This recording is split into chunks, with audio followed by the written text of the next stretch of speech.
Hello, everybody. Happy Monday. Welcome to Sprints. Welcome to Sprints. Welcome, everybody. How are we doing today? Happy start of week. Happy start to June. Happy Pride. Happy all the things.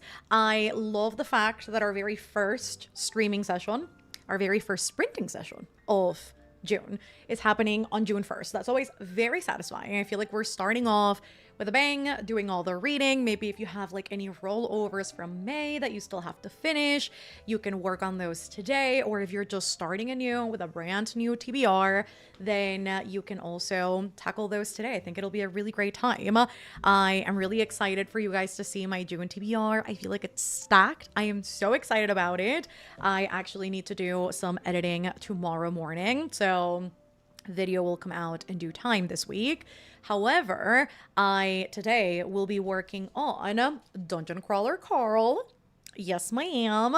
I actually have to update my bookmark because at present it is not in the right spot. So I am in the middle of chapter 32. So I am, let me see if I can find my spot. Okay, I'm on page 270.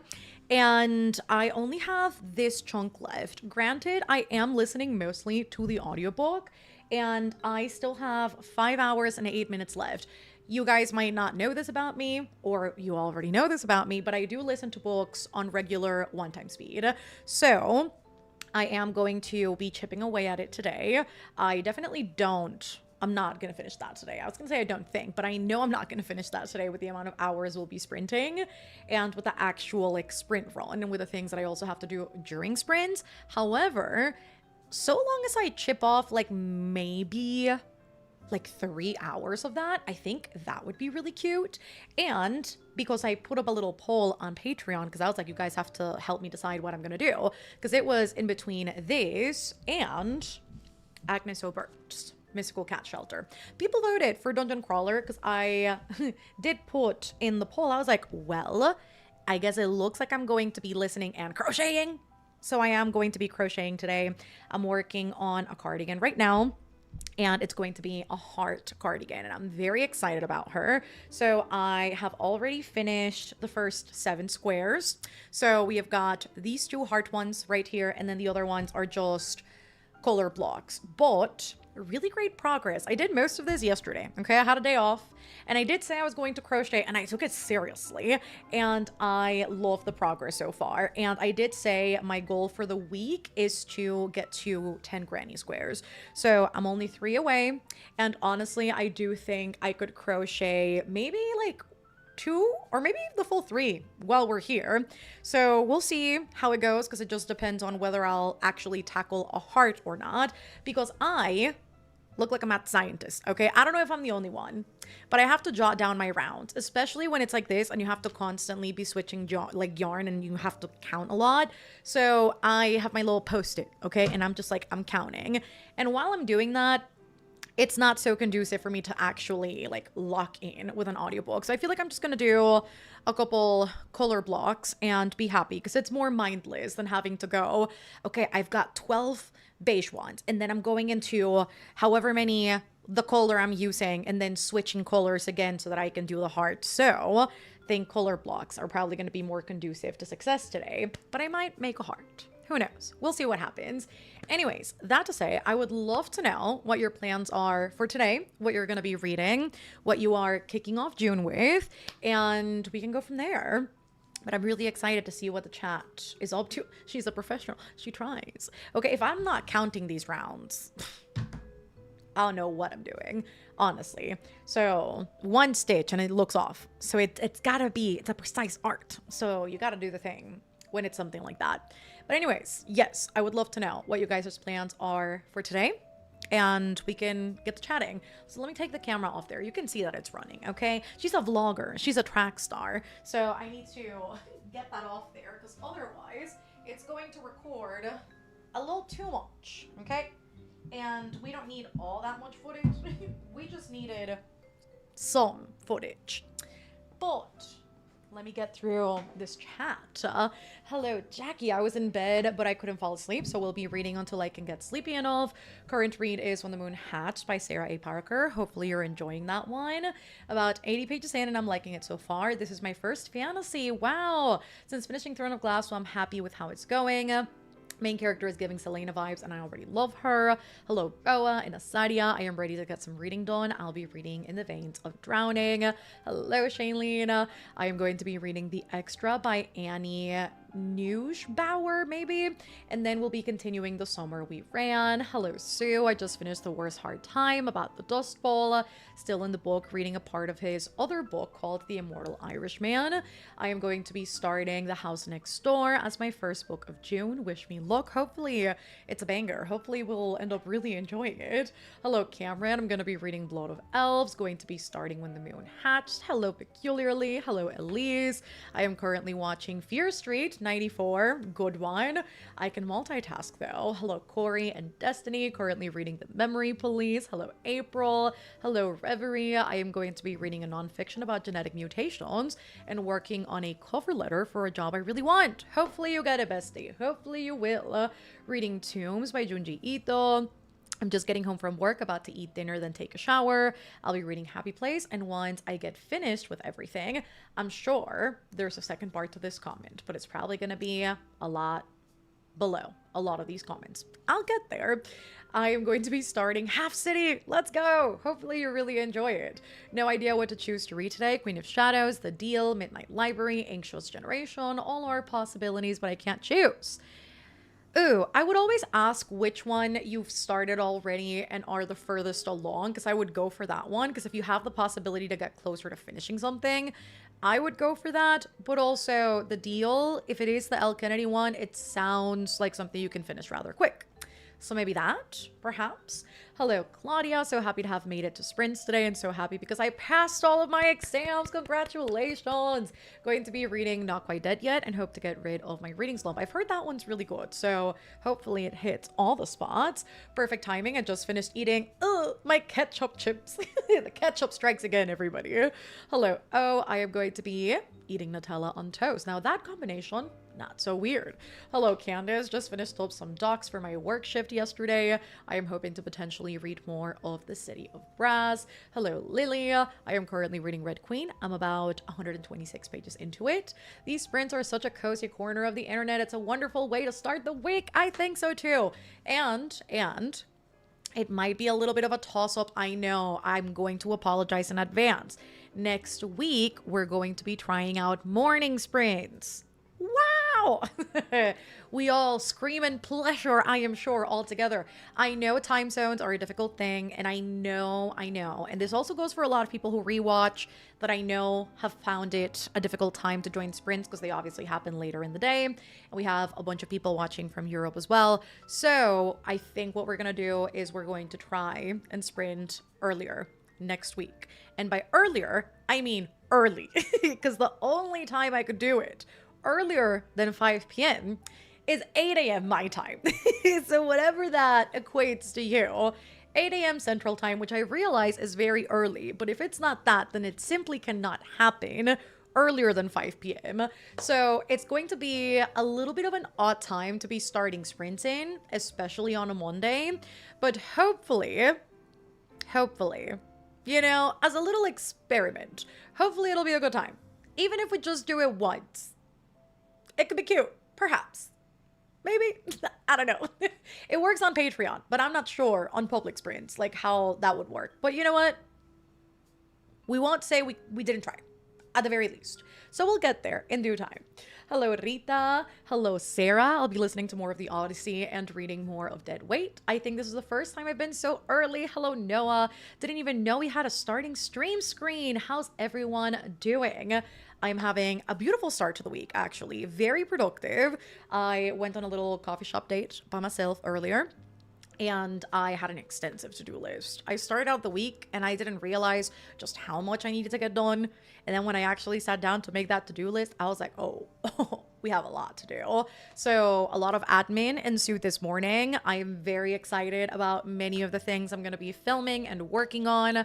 Some things that are going to be announced on Patreon tomorrow. Very exciting. I'm very excited. So if you've ever thought about joining Patreon, this is a little shameless plug because you know what? We're starting off the stream. We're already going to talk about it. The announcement will go up tomorrow, but there is a little special read-along situation that'll be announced, and I'm very excited about it, and you might want to be a part of that. I'll obviously share some more once it's actually announced in case you guys do want to join Patreon, but you know what? It is the first of the month, which is always a great time. You can take advantage of all the extra streams that are happening. So, you know, this is a little PSA since it's the first of the month, and this never happens. But if you ever do want to take like, you know, like the full juice out of Patreon, you know, today might be the day. Currently at the man's house, I don't know. The man's house, Rita said. Okay, girl. I don't know how much reading I can get done, but currently on To Broken Country by Claire Leslie Hall. Ooh, I'll be editing a manuscript, most likely. Very nice. Hello, Elaine and Maria, and knit by... I was going to say knit by Paige, but I know it's Paige. Hello, Paige. Joining from the office, one more hour of work, then happy hour with my mom and aunt. That sounds like a lovely way to start the week. Hopefully happy hour goes really, really well. How's your job? Really good, actually. So for context, because the public doesn't know, I had a flare-up last week. Quite a bad one. Patreon witnessed it midstream. It wasn't very good for me, and I had to readjust my entire week because of it. It was quite painful, and I couldn't talk for almost 2 days. It was not good. It was not great. But you know what? We are back. And we are thriving. We are. And I realized I have way too much energy in my body. And that's because I had a coffee this morning. Candace might not be so happy to know that. But you know what? I did go to this coffee shop with the full intent of getting myself a chai latte. And they did not have chai. So I think the universe prompted me. I think I was forced. My hand was forced. And I had a coffee, which probably explains all this energy coursing through my body. Though that did ensue at 10 a.m. It's been a while now. Anyways, it's okay. Happy Pride, everybody. I am a gay and I deserve a coffee. And what are you going to do about that? I'll be reading The Forest of Stolen Girls and The Faraway Inn. Hello, Abigail. Hello, Irina. So excited to keep reading A Dark and Drowning Tide. Hello, Emma. Going to start off with dinner and then the latest episode of Real Housewives of Atlanta. Then some gaming. Love it. Hi is Happy Pride Month. I am reading Fairlude, The Gravewood, and The Forest of Stolen Girls. The chat just jumped. Oh no. Where am I? Oh no. I am in the dark place. Let me find my spot, everybody. I'm trying. I'm really trying. Oh, hello, Tony. I also decided for Pride Month, I am going to do my best to only read LGBTQ. Oh, whoa. I said that. Q. What did I say? LGBTQ plus. Yes, ma'am. For the month. Books for the month. I apparently don't know how to speak. What am I saying? I would love to be able to pronounce things. I was doing so well too. Remember when I said I had a coffee? I think things are happening to my brain. Anyways, if you have any LGBTQ plus, there we go. I nailed that. Romance, mystery, or fantasy books, please let me know. I will once more push my agenda. Once more of A Dark and Drowning Tide. Wait, are you the one that's reading A Dark and Drowning Tide? You might be. Oh my god, you are! Oh, I hope you love it. Anyways, do report back on that one. If not that, have you read Delilah Green Doesn't Care? Because it's really good. And where do I get me a Delilah? Asking for science. I would love to know, actually. The hearts look good. Thank you. Oh, that's great progress. Good evening, Laura. I'll be reading Kingdom of the Wicked this sprint. I'm loving it so much so far. The hearts are so cute. Dungeon Crawler and Crochet is such a vibe. I know. I'm so excited. I just got home from work. We'll each shower and then hopefully read for human use. I am about 35% in. How are we enjoying it is now officially. Overlord gave me a big fright last sprint saying I will be kicked out. I never said that. Me? That doesn't sound like something I'd say. Gonna lock in with the deal and maybe crochet. Going to be starting Assassin's Apprentice, reading... Oh! The Count of Monte Cristo, sexy. Going to be reading The Score today. Hello, Desi. We're heading to Taekwondo. Little Giant is going for The next belt up. That's so exciting. Send all the good vibes. And then we're going to Fogo de Chao. My belly is ready. Hopefully all the food is delicious. And hopefully Little Giant nails that exam. I don't know if you guys have like best exam prices, but could be cute. Could be cute, could be nice.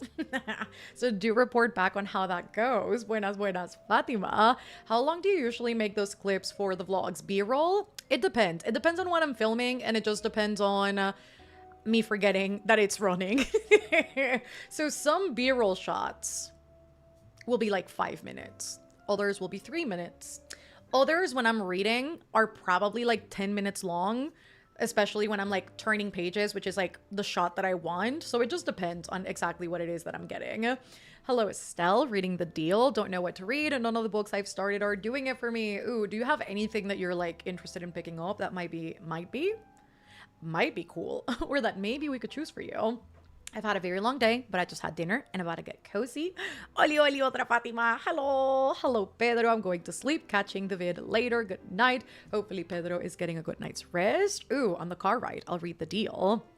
Reading Broken Dove, going to be finishing Little Fires Everywhere, have an hour and a half on Libby, and going to try and finish Do Your Worst today as well. I have about 100 pages left. Yes, you can do it. I believe in you. Just finished a round of studying, and I'm going to be here for a sprint max because I do have work tomorrow, and it's been a very long day, but I'll be reading Dungeon Crawler. Love that you're here and that you get to relax. Always very fun. Ooh, had a grilled cheese and tomato soup. You did not have to flaunt your food like that because that's gonna make me hungry. But that sounds very good. That sounds very delicious. It's summer, so I'm down. Hello, Jessie. I'm currently doing my nails and we'll be playing Palia and listening to Bridgerton 6. That works perfectly for me. Going to be finishing the book for my novella reading group. I don't understand it, but yeah, I'm still physically reading it. Hopefully, like something, you know, is salvageable. Hopefully so. But I did think about the summer thing because I was like, you know what? Kids are going to be off school, which means teachers, I would assume, would be able to join because we're not going to be in school next week. Or I don't know how much admin needs to ensue after the kids are off, but I believe we should be good. And then parents as well that, you know, work from home. Could be cute, could be nice. And if anybody else wants to sneak in on the sprints next week, it should be good too. Let's see. I need to refine my spot again because this thing keeps jumping. It's okay. I'll be at work during the day, pero I'll be joining morning sprints. Thank you as a Euro follower. Thank you. Listen, I'm trying. I'm going to try because I have gotten so many DMs and messages from you guys saying, please, morning sprints. And you guys are right. I know. I'm always just a little on the fence because I'm like, ooh, who's going to join on the Monday morning? Because obviously like a lot of people are working. But I do feel like we have a pretty even split demographically on the channel where I'm like, I think it could still work. It's probably going to be a different crowd, but it could still very well work. And again, you guys can sneak in and we won't tell anybody. All Europeans have been blessed. We once did 7 a.m. sprint, so it's not doable. That's what I thought. I was also going to say 7 a.m., but I was like, ooh, are people going to be thinking I'm crazy because I'm doing 7 a.m. sprints? It's possible, but I would do it. Because you guys already know I have to be off by like 12:30. But other than that, 7 or 8 a.m. it sounds like a vibe. Morning sprints for next week. It's currently 11:22 p.m. Peculiarly, you will be thriving next week. I promise you. I mean, you'll be thriving every day, but like specifically next Monday, it'll be nice. I'll be at work during that time, but I'll still join. I can never make the Patreon sprints. I work Saturday mornings. Listen, we still have extra sprints every once in a while. We also host like extra sprints on Discord. So like it's a good mix between, but yes, the main Patreon sprints do happen on Saturday. Started reading The Life Cycle of the Common Octopus by Emma Knight, loving it and hopefully finishing it during the night shift. Morning sprints will give me the motivation to get up early. Love it. 7 a.m. Not 7 a.m. 6 a.m. it is. Lord help us all. I'm sure you can do it. I just checked. Doesn't look like I work, so I can totally nap after sprints are done. So hopefully I'll be okay. Not shit. I ain't got no shame. Here's the plong. I love Fatima doing the Lord's work. Thank you, girl. I appreciate you. So 9 hours earlier, fun. Exactly about that. A month of me joining went by quick. Lovely spending time with you all. I know. Time flies when you're having fun, right? I wanted to say that at least once. Lurking again while doing overtime at work. Hopefully overtime will go really well. Hello, Massine. I am currently reading The Lightning Thief, and so far it's all right. The universe said, silencio, Bruno. Nah, you can have coffee. I just dislike it. No, that's fair. That's fair. You're a fine ass gay too. Thanks. I appreciate you. This overflow of energy is becoming a Monday staple. I love it. I know. Oh, so long as I don't like crash afterwards, it's okay, I guess. I've missed these past few weeks, but happy to be able to join this time. Currently reading Aquawar and really struggling. I love the thinking bubble, the loading bubble. Me, always. I'm a proud gay, pan to be specific. Girl! Me too. It's the reason I am watching Fear Street right now. Listen, certain horror movie. I would argue like low-key most horror movies within like the past 5 years. Does that sound about? I feel like that sounds about right. I feel like most horror movies that I watch, I'm like, this is for the gays. Absolutely. And you know what? I love it here. You're doing great, bestie. I'm trying it. My response to anything all month is going to be, I'm gay. And I hope people know that is going to be my justification for everything. Absolutely. Not now mother is struggling too. It runs in the family, you know. She's like my sister-in-law and everything. Gonna take the opportunity to push someone you can build a nest in as a sapphic horror fantasy rec. Ooh. I didn't know that was horror. And I also didn't know it was sapphic. Who wrote this? I feel like I somehow know this, but I don't know this at the same time, but I'm gonna check this one out. Had a long work day today, but made it to 73% in Don Quixote. Oh my god, why are we doing that to ourselves? I mean, I love it, but like, oh my god. I have a confession to make. I did finish off campus today. I knew somebody would. I did not trust anybody to wait until Saturday, to be very honest. So you know what? Good on you for holding out for 2 days, girl. First of all, admirable. Second of all, was it good? To be fair, I couldn't help it. The show was juicy. It is. I recommend The Duke. It's a sapphic Regency romance. Bestie Presti's heading to dinner, but will be joining us later if we're still around. Who are we kidding? We probably will be. FHU has definitely been good. FHU for human use. I'm like, what are we talking about?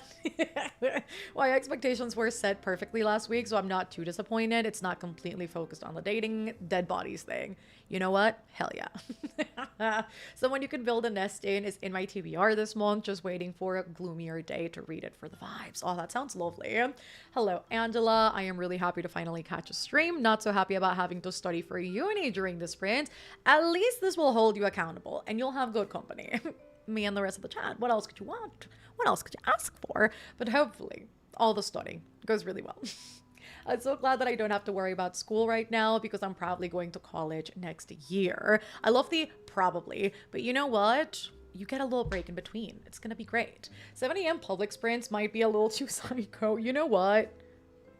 Isn't that just me though? Like, am I not just like a tiny bit unhinged? You know, I'd say it's like a healthy dose of unhinged. I feel like it would be okay. Someone you can build a nest in was super interesting. I really liked it. I think it was a 3.5 to a 4. Whoa. For me. There we go. I was going to say stars, and then the word for wanted to come out of my mouth. For me. Anyways, it's okay. I'm having difficulties processing today, apparently. Definitely a very different MC that was really fun to read about. Hello, Fox. I'm on PST, so morning sprints sound like a great way to start the day. Hello, Naira. Finished Heavenly Bodies last night and finished Fantastic Mr. Fox for our fantasy. And now I'm deciding what to read next. If you need any help, do let us know. I'll join whenever you start. At least I'll keep you company until everyone shows up. That's what I get paid for. Showing up to your other job, right? I have no idea what I'm reading today. Too many options, but I'll probably start with manga. Sounds good. At least we're getting closer and closer to January for the pit. Dear God, the fact that we still have to wait 6 more months is diabolical. I need more. I need more right now. Also, I did see somewhere that Samira is not going to be in the next season, which is sad. I have something in my left eye.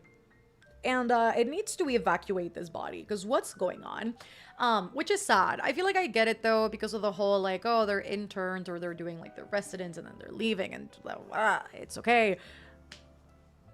But what's gonna happen to our ship? I had a dream and a hope, and it was her and Abbott, and so what's gonna happen now? And I'm so sad. It's okay. It's not okay. I'll survive. Maybe. I need a shirt that says I'm gay and need coffee. It's biblical, actually. 10 commandments and all. Maybe you should make merch that says that. My favorite horror movie was I Saw the TV Glow. That sounds familiar. I haven't watched that. See, I like horror, but like a very specific type of horror. Is that paranormal? I love that I say that and I recently watched Obsession and I'm obsessed. But I think it was like a soft paranormal thing where I was like, oh, I'm not triggered by this. This is fun. But some things do a little something to my brain. Hear me out. Not great. 10 out of 10. Would never watch it again. That's crazy. Killer Clowns from Outer Space was gay to me. They were all together in my eyes. I need to watch that movie next after their Fear Street movies. Where's Agnes when you need him? Because honestly, Agnes loves Killer Clowns from Outer Space. I would be very happy with this conversation. Only the healthiest level of unhinged, that's what I'm saying. I mean, our vibes are unhinged a little bit. I mean, all good things must be. Isn't that what the Mad Hatter said? Like, everybody's a little bit crazy.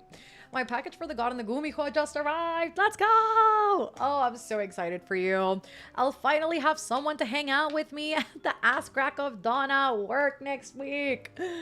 You're very welcome. We'll be so good together. I started watching The Pit in my lunch break earlier. Y'all were right. I know we're right. It's so good. JK, I am on vacation next week and we'll be on a plane. I just like committed. We made a promise for company and you've left me alone? It wasn't even a minute. I feel betrayed. What's going on? Is there something you want to tell me? I've recently started The Pit, only a couple episodes in of season 1, and I'm already obsessed. I love Robbie so much. Robbie will make you cry several times. I cried several times. I need Mohabbat. It's a crime against humanity that it's not happening anymore. What is that? Ew, what a horrible freeze frame. My camera just did me dirty. I watch everything through a gay lens and get confused when other people don't. You know what? That's so fair, bestie. Because I watch some shit and I'm like, so is it happening next Tuesday or? I also watched Obsession last night. I forgot to update, but I will extensively write y'all in the movie chat tomorrow. Please do. Played all of Persona 5 Royal Thinking. Yes, everyone here is in love and gay. Hola, escuchando en background mientras trabajo, leyendo Brimstone y How to Kill a Guy in 10 Dates. I hope you're enjoying those. I like horror movies, but I do not like scary videos popping up on my For You page at 3 a.m. Oh, that's terrifying. I also think like the music makes it so much scarier. I really don't like that. If it's like eerie music in the background while somebody's speaking, get fucked. Absolutely not. Oh, it's a crime. I genuinely don't like it. No, it's just like, it honestly creates an unease at the bottom of my stomach that if I can avoid at all costs, I will. I need the Pit night shift spin-off. That would be so good. I really want to see. I always forget his name. God, I'm terrible with names. But the dude with the sweet tooth, I love him with his little Dunkin' cup and his little sweet treats. Like, yeah.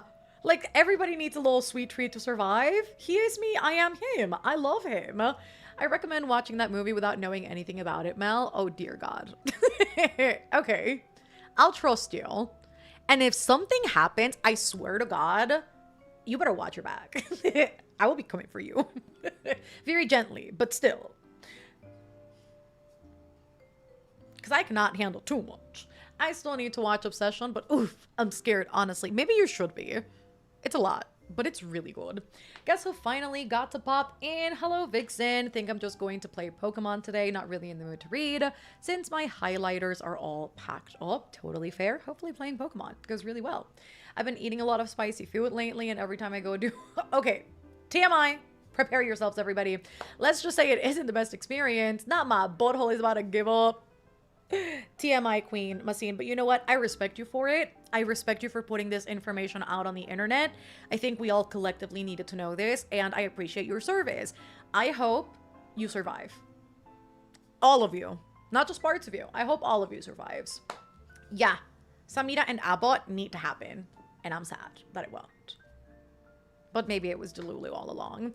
Hello, Raven. My dad randomly got hooked onto the pit for me watching it in the living room, so now I have an excuse to rewatch the whole show before season 3. I love self-care. Well, I don't know about the self-care, but you know what I mean. I am so sorry, cult leader overlord. I will absolutely make it to Spritz. Girl, hop on your plane. That's gonna be better. Persona games are so gay and have it where are big gay and have an existential crisis in high school. I've never played Persona. I've heard about it a lot, but I've never played it. Surprisingly, maybe. As someone who has an intensive medical history, I can't do medical shows, but I have heard that LGBTQ ships on The Pit are great, and I want to watch it for that, but also trauma. There's a lot of them, girl. Some of them are really crazy, but you know what? I love those. I really, really do. Eerie music in the background is awful. I hate it. It unnerves me more than the actual video. Absolutely, yes. Like, without the music, maybe it'll still be a little unsettling, but the music really makes it so much worse. I literally started getting all paranoid and looking around my room, looking for ghosts just because of the music. No, but me too. Like, me too.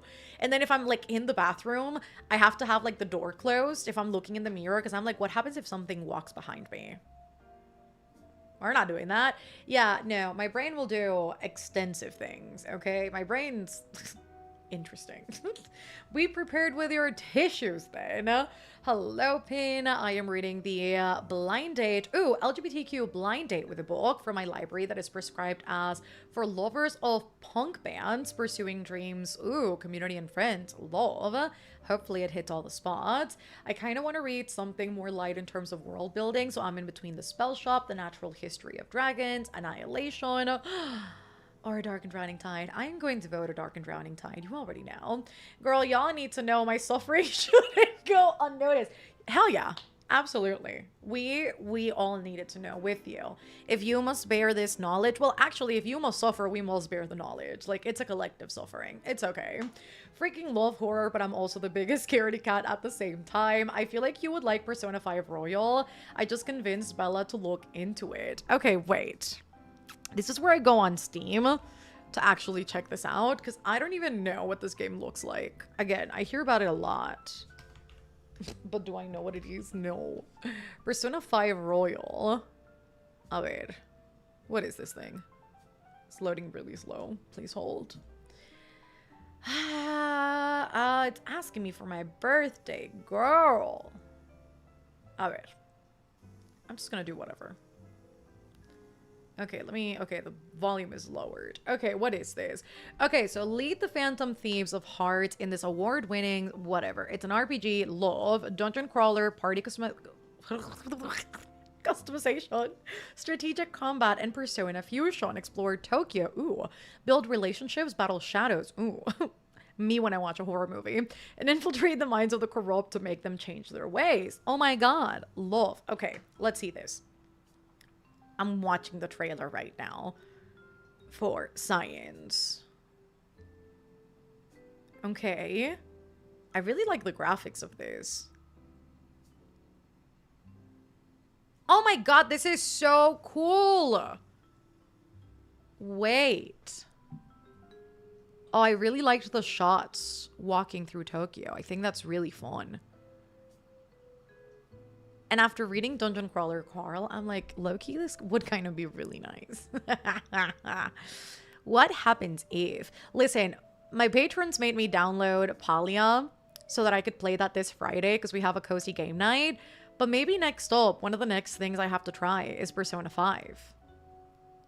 I'm gonna look through some gameplays later, like when I'm... actually like getting ready for bed and then heading into bed. I'm gonna look through some gameplays to see what this looks like, but I might just download this as something that we can play over on Patreon and then occasionally kind of bleed onto the main channel as well. So I feel like this could be really fun. This looks really cool. Okay, you know what? How do I wishlist this? I always forget how to wishlist things. How do I do that? Wait a second. I've lost the wish list button and I don't know how to do this. Wish list. I just clicked on something else altogether. I don't know what I'm doing on Steam half the time, mind you. Where's the star? How do I do this? Oh, okay, wait, no, never mind. My brother already has, oh my god, I just absolutely smacked my hand on the desk. My brother already has Persona 5 Royals. I don't even need to spend $48 on this. I just need to steal his game. That is incredible, actually. And I get it for free. I love it here. This is fantastic. So you know what? Hell yeah, I'm playing Persona 5 for free 99 with my brother's dollars, and I love it here. I'm so sad that I'm part Mexican and I can't understand Spanish. Oh, I wish I was good at learning languages. Never say never. Never say never. You never know. There's still time to learn. Hope you're doing well. I need to be reading, but all I do is play Dreamlight Valley, me on an average Tuesday. Hopefully you get some reading done. But if not, that's also fine.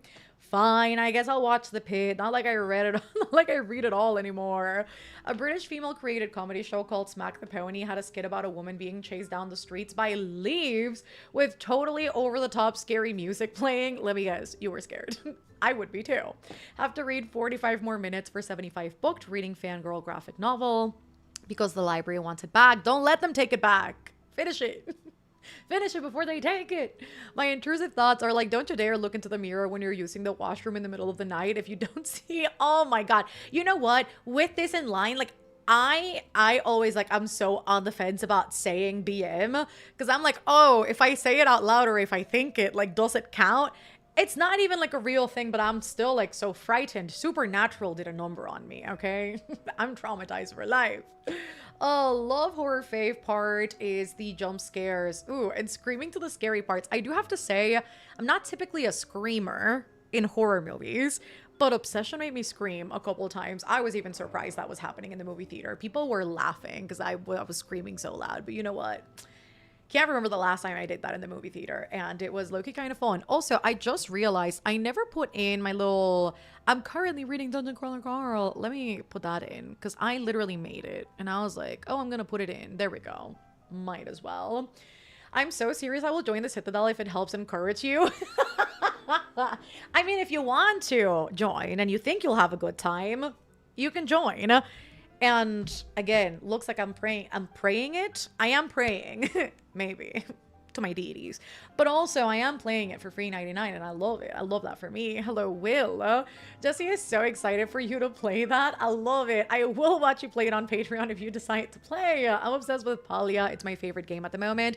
I also can't wait to get into that. Again, my patrons have been really pushing for the agenda, and I finally downloaded it. Gonna be playing it for the first time this Friday. I'm excited. Rereading for Halloween. Love. I'm getting back into my video game era, but I told myself I had to do a workout video before I could play Skyrim tonight. Oh my goodness, I love Skyrim. It's my favorite. I love her. I love her. Oh, it's so good. God, every time I think about Skyrim, I think about playing it because I did most of my gameplay on stream on Patreon. That shit was crazy. Discovering all of the dungeons and all of the caves and all of the tunnels in Skyrim and killing all of the Drogers. You guys should have seen me. There was one time, quite comical if I do say so myself. And I say comical to not cry. I think I spent like 30 minutes one time trying to kill a dragon, but I saved at the wrong spot, so I kept spawning and getting killed. And I couldn't freaking kill the dragon. It was so bad. It was actually really funny. But it was me crashing out for like 30 minutes until I could kill the dragon. And I did do it. But like, it was a struggle, boss. Like, it was quite bad. Anyways, I hope you're loving Skyrim. I'm not sure if it's your first playthrough or if you've played it several times over. But it's such a good game. Like, I love the fact that that game came out so long ago and it still holds up. Like, people say that it's one of the best games ever for a reason. It's just peak. It's just the best. It really is. Let's go! Hello, Lena. I, not too long ago, reached home from work. The traffic was horrendous because of a protest going on right now. Glad you made it home safely, though. Thank you, Brother Reeds. Truly. And this is how you know. He's got taste. Time to plug in that Patreon, Mel. You know what? is there. I try not to do it too much because, like, I know it's a lot. And it's not, you know, it's like an optional thing. If you guys want it, cool. If not, cool too. I will never get mad. However, is there. It exists. Brother Reed saving the day, truly. Started a show called The Greatest Teacher, and it's pretty good so far. It's a Japanese drama. It's so exciting to hear you talking about Dungeon Crawler. Carl, I got my husband into the audiobooks, and now he has a book club for the series at work. Oh, that's such a slay. I love that. Girl, my father made me watch The Ring when I was 5. Sit him down. We must have a talk. What? To this day, at the ripe age of 28, I will check any tub in any bathroom I am in when I get up in the middle of the night to pee. I've actually never watched... Oh, wait, no, I watched The Ring. I don't know why I was thinking of The Grudge. Not that. The Ring was terrifying. Still to this day, sometimes I'm looking at my TV and I'm like, girl, stay in that well. Don't come for me. And it's still a little scary. Are we talking about horror movies? Not too much now. I love them. I really want to watch a few tonight, but I have classes starting tomorrow, so I gotta be productive and download the program for it. Should I play Skyrim? Yes. Yes. Yes, yes, yes. Absolutely yes. It's so good, honestly. And obviously, because it's an open world game, you have so much to do, so many things you can embark on, so many side quests. It's literally an endless game. And I think it's really fantastic. And the main storyline itself, it's just... so good. It's so good. And again, holds up beautifully. I was hysterically laughing last night at the movies just to not scream. I might have looked like Psycho if it weren't for the bunch of other psychos who watched it all with a straight face. No, I was cringing so hard the entire movie. Like, anytime, I keep saying this, the way she embodied whatever other was inhabiting her body was eerie. Like, whenever you see her, like, walk out of like a corner and then like very smoothly walk back, like hiding in shadow. I genuinely, the whole movie, I was just waiting for her to start like crawling up the walls and the ceiling. It honestly, just the entire movie, I was going, oh, ew, ew, ew, ew, ew.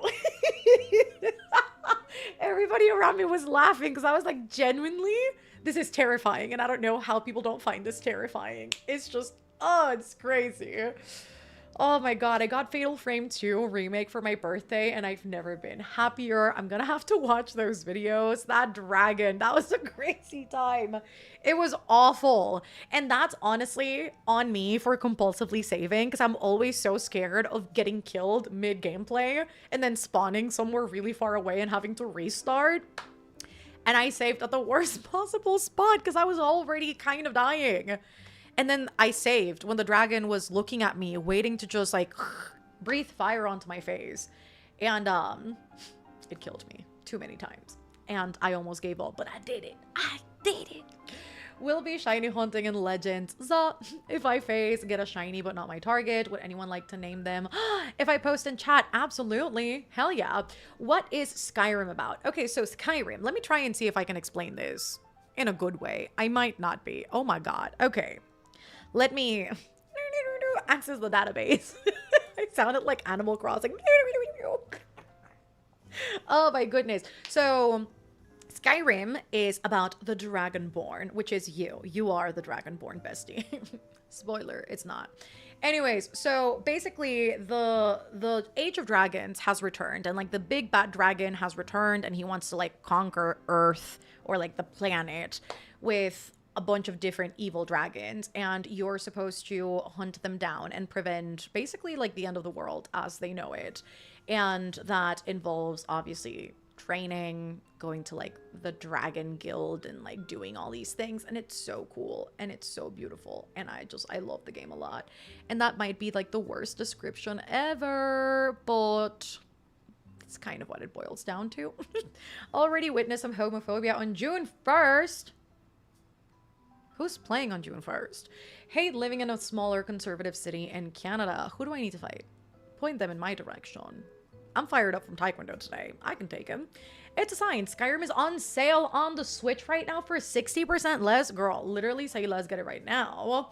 Did someone say to drop the Patreon? I don't know. Playing video games. I also watched The Grudge when I was 8, and I don't know why my parents allowed me and my cousins to watch it. No static PLS, would rather die. PLS. I was gonna say pumpkin spice latte, but that's not the one. PLS. Trying to figure out what that is. Also, I remember that cozy game night, and it was such a time. I ended up leaving to go to bed, and you still had not beat it. It was so bad. Oh, and I remember I saved too, because it was like up this long mountain over a river, and it was just so difficult to get there. And I saved because of it, and it was the worst mistake I ever made. It's been so long since I've played, but it still holds up. I love the balance of do whatever you want, but also have quests. The Ring and Chucky traumatized me. Yeah, I had nightmares of Chucky when I was younger for sure, but I feel like that's a canonic experience too. My mom made me watch horror movies since I was a kid. I don't get scared by horror movies anymore. They entertain me and make me laugh. You know what? My mother did the same.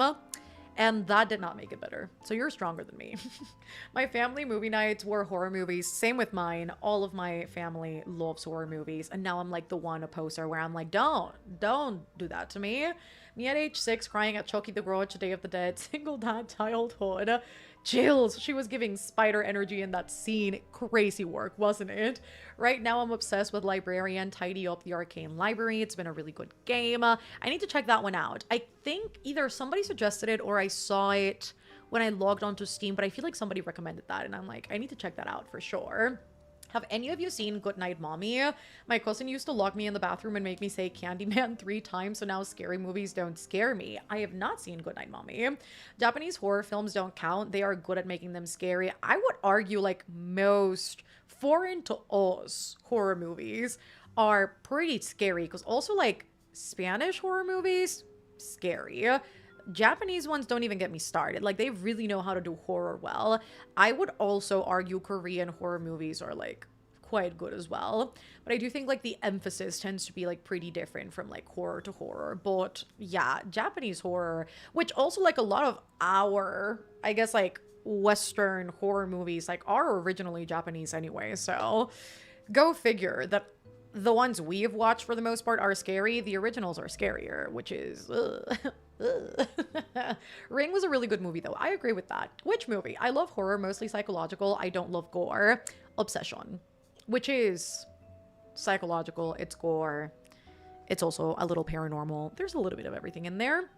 Daddy Dragon. The parents have arrived. We aren't unsupervised anymore. Sounds so cool. I'll have to give it a try. It really is. It's really, really good. Please fight him. They are uncomfortable. They are uncomfortable. Ha! I will make them uncomfortable. Skyrim is a classic. It really is. Hello, Raven. How are you, Mel? I'm doing really good today. Thank you. How are you? I once had my brother do a Scream Paranormal Activity number on me when I was 8, so I've also been conditioned. You know what? The Scream thing is real because my uncle dressed as Ghostface when I was, I think, like 3 or 4 years old, and he scared me. Yeah, that did a number on me. I'm still scarred.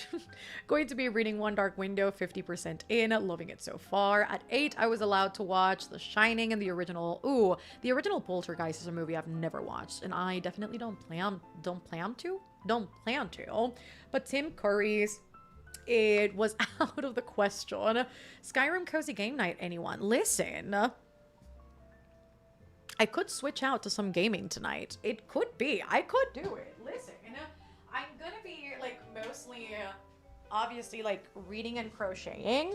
But if at any point of the night I'm like, let me switch out to a little Skyrim, we could do that for sure. Because I have not picked up Skyrim in, I would say, like, maybe 2 months. So I could do with a little Skyrim tonight, if you guys are down. Oh, PLS, please. Not me... Not me going like the furthest. Pumpkin spice latte. I am sick and twisted. Oh my god. Suficiente con mi family trauma para horror movies. Andrea is our horror movie. It was terrifying as a kid for me. Japanese horror thriller books are crazy too, to be honest. I know. Tell me about it. I will always campaign for that movie. Not necessarily scary, but Train to Busan. Oh my god, it's such a good movie.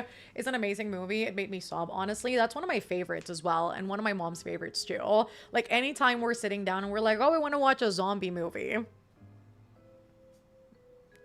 it's just gotta be Train to Busan. I don't really get scared watching horror movies. The only movie that unnerved me was like a found footage one. I forgot its name. I'll try and find it. Oh my god. I also hated watching The Exorcism of Emily Rose as a kid. That movie was eerie. But you know what? I watched that by myself in the middle of the night. So younger me was, I mean, she scarred me. To be very honest, but also she was much braver than I am, because I would not do that by myself these days. I refuse to watch horror movies in the confine of my home, first of all. Second of all, I remember one of the trial dates in that movie was the 27th of October, which is my birthday, and I remember being so scared. I'm like, oh my god, my birthday is in the movie. But I was also so young. So like, what did I expect? I don't know. I have the Ring books. There's a book series for the Ring. Super excited to read it, but I guess there's mixed reviews. My dad and grandma had me watching horror all the time as a kid. I loved them. There were only a few I couldn't sit through. Yeah, no, my grandma on my dad's side, may she rest in peace, love you, grandma. She loved horror movies. She would like sit by herself like middle of the night and watch horror movies. It was quite wild. I remember, I think it was Chinese, this horror film that was called something like Incantation. It was so freaking good. Though honestly, the horror didn't hit us hard because the girls I was watching it with... I'm trying to find the next comment. But is there one? Oh, made it so funny to watch. We were laughing our asses off. There we go. Can we do a scary movie night in the fall? Or now? Remember when I just said I don't watch horror movies in the confine of my home? Maybe. I can't make you any promises, but maybe. You know what? If Obsession is in streaming from here to there, hell yeah. Other than that, maybe. And the author who made the Ring books died not that long ago, and that kind of shattered me. I didn't know they were books. That's wild. I was the one at the age of 6 who was laughing and arguing with the characters on TV, and this was me watching it and The Ring. See, I love horror and paranormal films. The Conjuring series is a masterpiece. Although The Nun scares me, I can picture the nun just standing down the hall. Ew, I hate it, Will. I hate it. Oh, I do not watch horror movies. My anxiety is too creative for that. Yes, I agree with that. Brain's a little too hyperactive. Our lab came down in the basement. If it was night... I hope there are no dogs barking into corners. Let me just say that. The Post-Exorcist was also good. I did not watch... Is that the one with... What's his name? I want to say Russell Crowe, but that might not be him. There's a dude that looks exactly like him. But it might also be him. Is that the one? I feel like I know what this is. My first horror movie was a Poltergeist, I think. I was 9. Oh, it's such a classic. Ugh. I will never watch it. I can watch serial deleters documentaries and not bat an eye at it and go to sleep, but supernatural horror movies is a no for me. I also agree with that. Like, I always say, because my family thinks I'm over exaggerating when I say like, oh, I don't like horror. And they're like, what do you mean? You used to love horror. And I'm like, yeah, but as an adult... And it's like a little irrational too. And like, I realize it makes no sense, but I always explain it as I am not scared of like serial killers. I'm not terrified of like even just like murderers in a home, like anything to do with like people being crazy. Like that's, it's not fine, but like it's not that scary to me. But for some reason, the supernatural, like, oh my god, I am more terrified of that than I am, like, somebody breaking into my home. Which is, like, I realize, a little ridiculous. But yeah, that's part of the reason why I can't watch anything supernatural. Again, brain is a little too hyperactive. It latches onto things, and I don't like that. My grandma watched it, and she wasn't terrified. Hardcore Catholic, by the way. She ended up liking it. Ooh, Wreck was a great horror. It was. Yes. Or if you want trauma, watch Green Inferno. Oh, I don't think I've heard of that one. Candyman's birthday is the same as mine, and my siblings would hold that over me when I was like 8. Oh, the movie is based on books by Koji Suzuki. There we go. That's wild. This is me learning something new, but I learn something new every day, so I love that. Throw some holy water and salt down, literally. Some salt protection circles, please and thanks. I love horror movies specifically for the makeup and taught myself how to do SFX makeup. Ooh, and do fun looks. That is fun. The Switch 2 Skyrim version looks beautiful. Oh my god, I love it here. I love that you downloaded it. Oh, this is gonna make me so happy. You know what? I feel like in honor of that, we must play some Skyrim later. We have to. I love zombie movies. Train to Busan is one of my favorite movies. The only horror movie I love is the Insidious series. My family are hardcore horror fans, but not me. Felt that. As long as you say I don't welcome this energy in, you're good, bestie. Oh, I know. Listen, I'm saying that like every other day. I mean, like as a joke, but not literally. I'm like, only good vibes. But I'm Latina, so you already know, like, hitting those pots and pans, okay? Any energy that's here that's not welcomed must leave, like, all the time, every day. Again, not literally, but like, I'm right there. Seems to be what TikTok thinks works. Well, you watch a spooky video. It works. If I say it works, it works. The most scary for me as a child were Andrea and the Exorcism of Emily Rose. Okay, Russell Crowe, yes. That's rather recent, isn't it? Like, didn't it come out, I want to say last year, but it might have been 2 years ago. I have no concept of time. It's okay. The Conjuring movies are peak. I think Insidious is the first horror movie that ever actually scarred me. I watched it at 10. I feel the same. That and The Conjuring. Like, The Conjuring also did a number on me when I watched it. What about the Twilight Zone episode for fall to watch on the Patreon together? I feel like it's suspense and spooky, but not scary. You know what? I've never watched the Twilight Zone. That could be a cool one. I love the original Exorcist and oh my god, I hate that movie. I hate it. The book is amazing. The same with Amityville Horror. The book is also amazing. Have I watched Amityville? I feel like I have not. I feel like at some point I wanted to watch it with my brother and he said absolutely not. And he will never say absolutely not to anything when it comes to horror. So that raised the alarm bells. I was like, we're not doing that. The 1998 made me so scared of clowns. Kid me thought they'd show me their sharp teeth and tried to eat me. Oh, I can sit through and watch any true crime documentary, but refuse to watch any and all horror. Fair. The grandmas are so badass. They are. Again, they're built different. I mean, no wonder they were like pushing like 8 babies at a time and watching horror movies by themselves. Like literally nothing could face them. Like it's just wild. Outside of like Final Destination, anything horror thriller is not allowed in my house after dark. I need the sun to protect me from that shit. Why is that me? That's exactly how I identify. Absolutely. Paranormal horror is a no-go for me. I just can't do it. I will not welcome that energy into my home. Felt that. I am a great believer. And you know what? Maybe if I wouldn't have heard this line when I was younger, maybe I wouldn't be like so on the fence about watching horror. But I feel like it's so ingrained in me now. Like I will never forget. Okay. This is, hear me out. This is what traumatized me. Are you guys ready? Lock in with me. I was, I think 12 years old or maybe 13. How old was I? I feel like it was around there. And I went to the bookstore. And I got myself The Diviners by Liva Bray. And when I came back home, my mom asked me, what book did you buy? And I proudly show her my newest acquisition. And I show her The Diviners. She reads the synopsis for The Diviners. And she says, do you know books like these open doors? I cannot begin to explain to you how my impressionable young brain latched onto that. And I feel like that's what fucked me out of horror. Like, genuinely. I feel like horror was never the same after that for me. Before that, though, I was a horror girly. But that sufficiently traumatized me. And it made me actually put off reading The Diviners for 8 years, I think. And then I read it and it was fine. But, like, it's unbelievable what a young brain will hold on to. Because I held on to that for a while. I can only watch horror content, movies, TV shows, videos when there's somebody else in the house during the day, but I adore horror books and horror movies and the like, so it's weird. Not, but I welcomes the energy in the house. Jesse, come get your husband. He's doing crazy things in the chat. Green Inferno is forever seared into my brain. I hated it. To be fair, the demonic possession films are probably Catholic propaganda. It always ignites Catholic guilt in everyone and heavily encourages people to go to Catholic church. You know what? That's actually a good point. I like that. So in this essay, I will, please do. Because that's actually fascinating. Because I'd never looked at it that way. But I don't think that's low-key untrue. Feel like that sounds about right. Watch paranormal movies and hope to God I survived the night, to be fair. Oh my goodness. Koji Suzuki also wrote Dark Water, but sad to say that I thought the movie was kind of boring. I need to rewatch it, honestly. I get it, because even if someone breaks into your house, there are ways to defend yourself. Right, with like a weapon, or you can call the police. What the fuck do you do if the girl from The Ring shows up? Shoot her?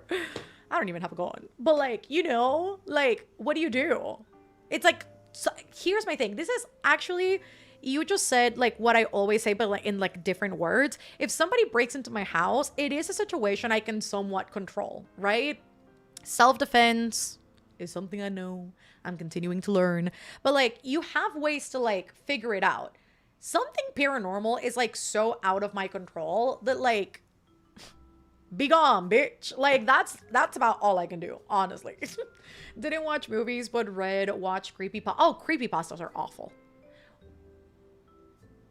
Creepypasta, my brother showed me that when I was, I mean, he's younger than I am, but I can't remember how old we were when he first showed me them.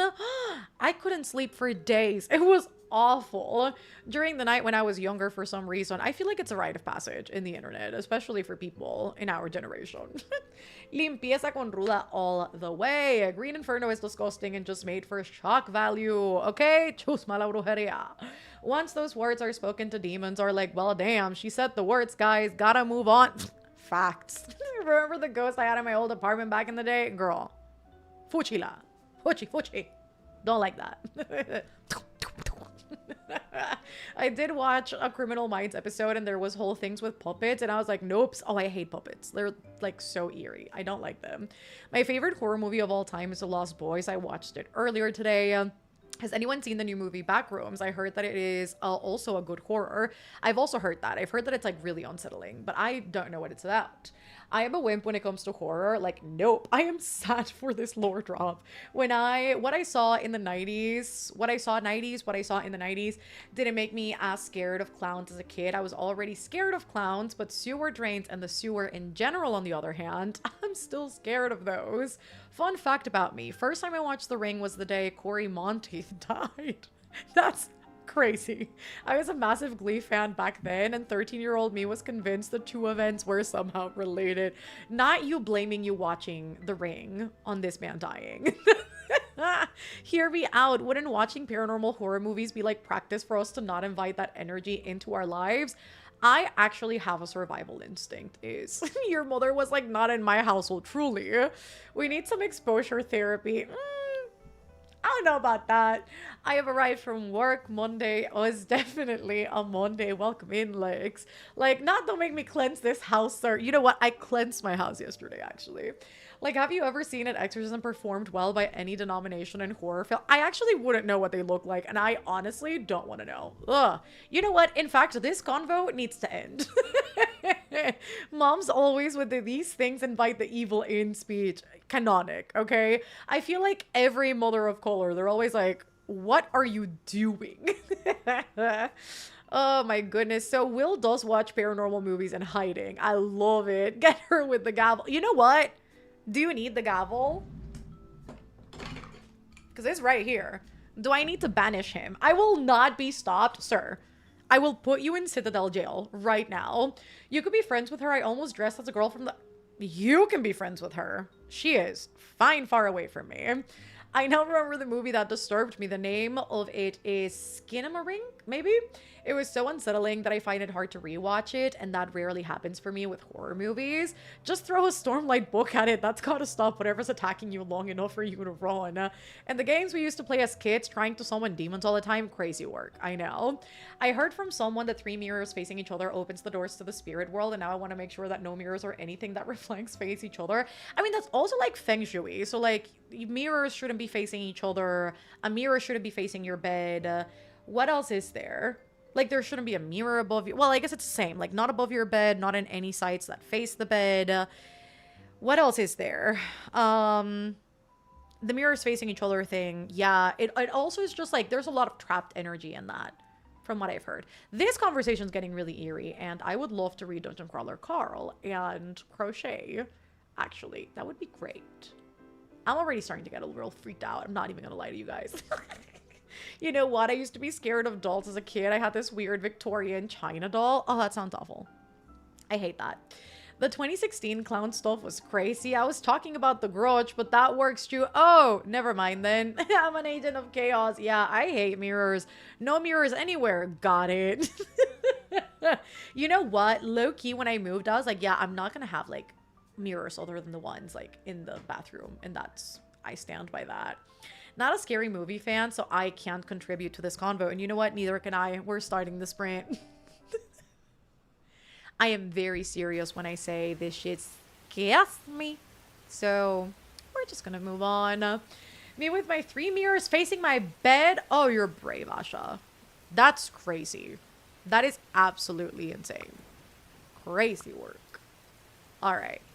It is evening time, so we're changing the lighting. Watch the Skyrim trailer. I will buy it. Sage. We need Sage in the chat. I don't have Sage, okay? Because I'm respectful. And I try not to use things that aren't meant for me. So I have Palo Santo. That's what I got in my house. But I can cleanse y'all. I can bring the Palo Santo. I feel like I was scared of car washes or clowns when I was younger. Pretty sure there is something about doors being parallel to one another. Is there? I mean, I feel like most houses and apartments have doors facing each other. I've never heard that one. And I would... Mel starting the sprint to shut us up? Absolutely. In fact, yes. Yes and double yes. Yeah, I feel like most like floor plans have doors facing each other.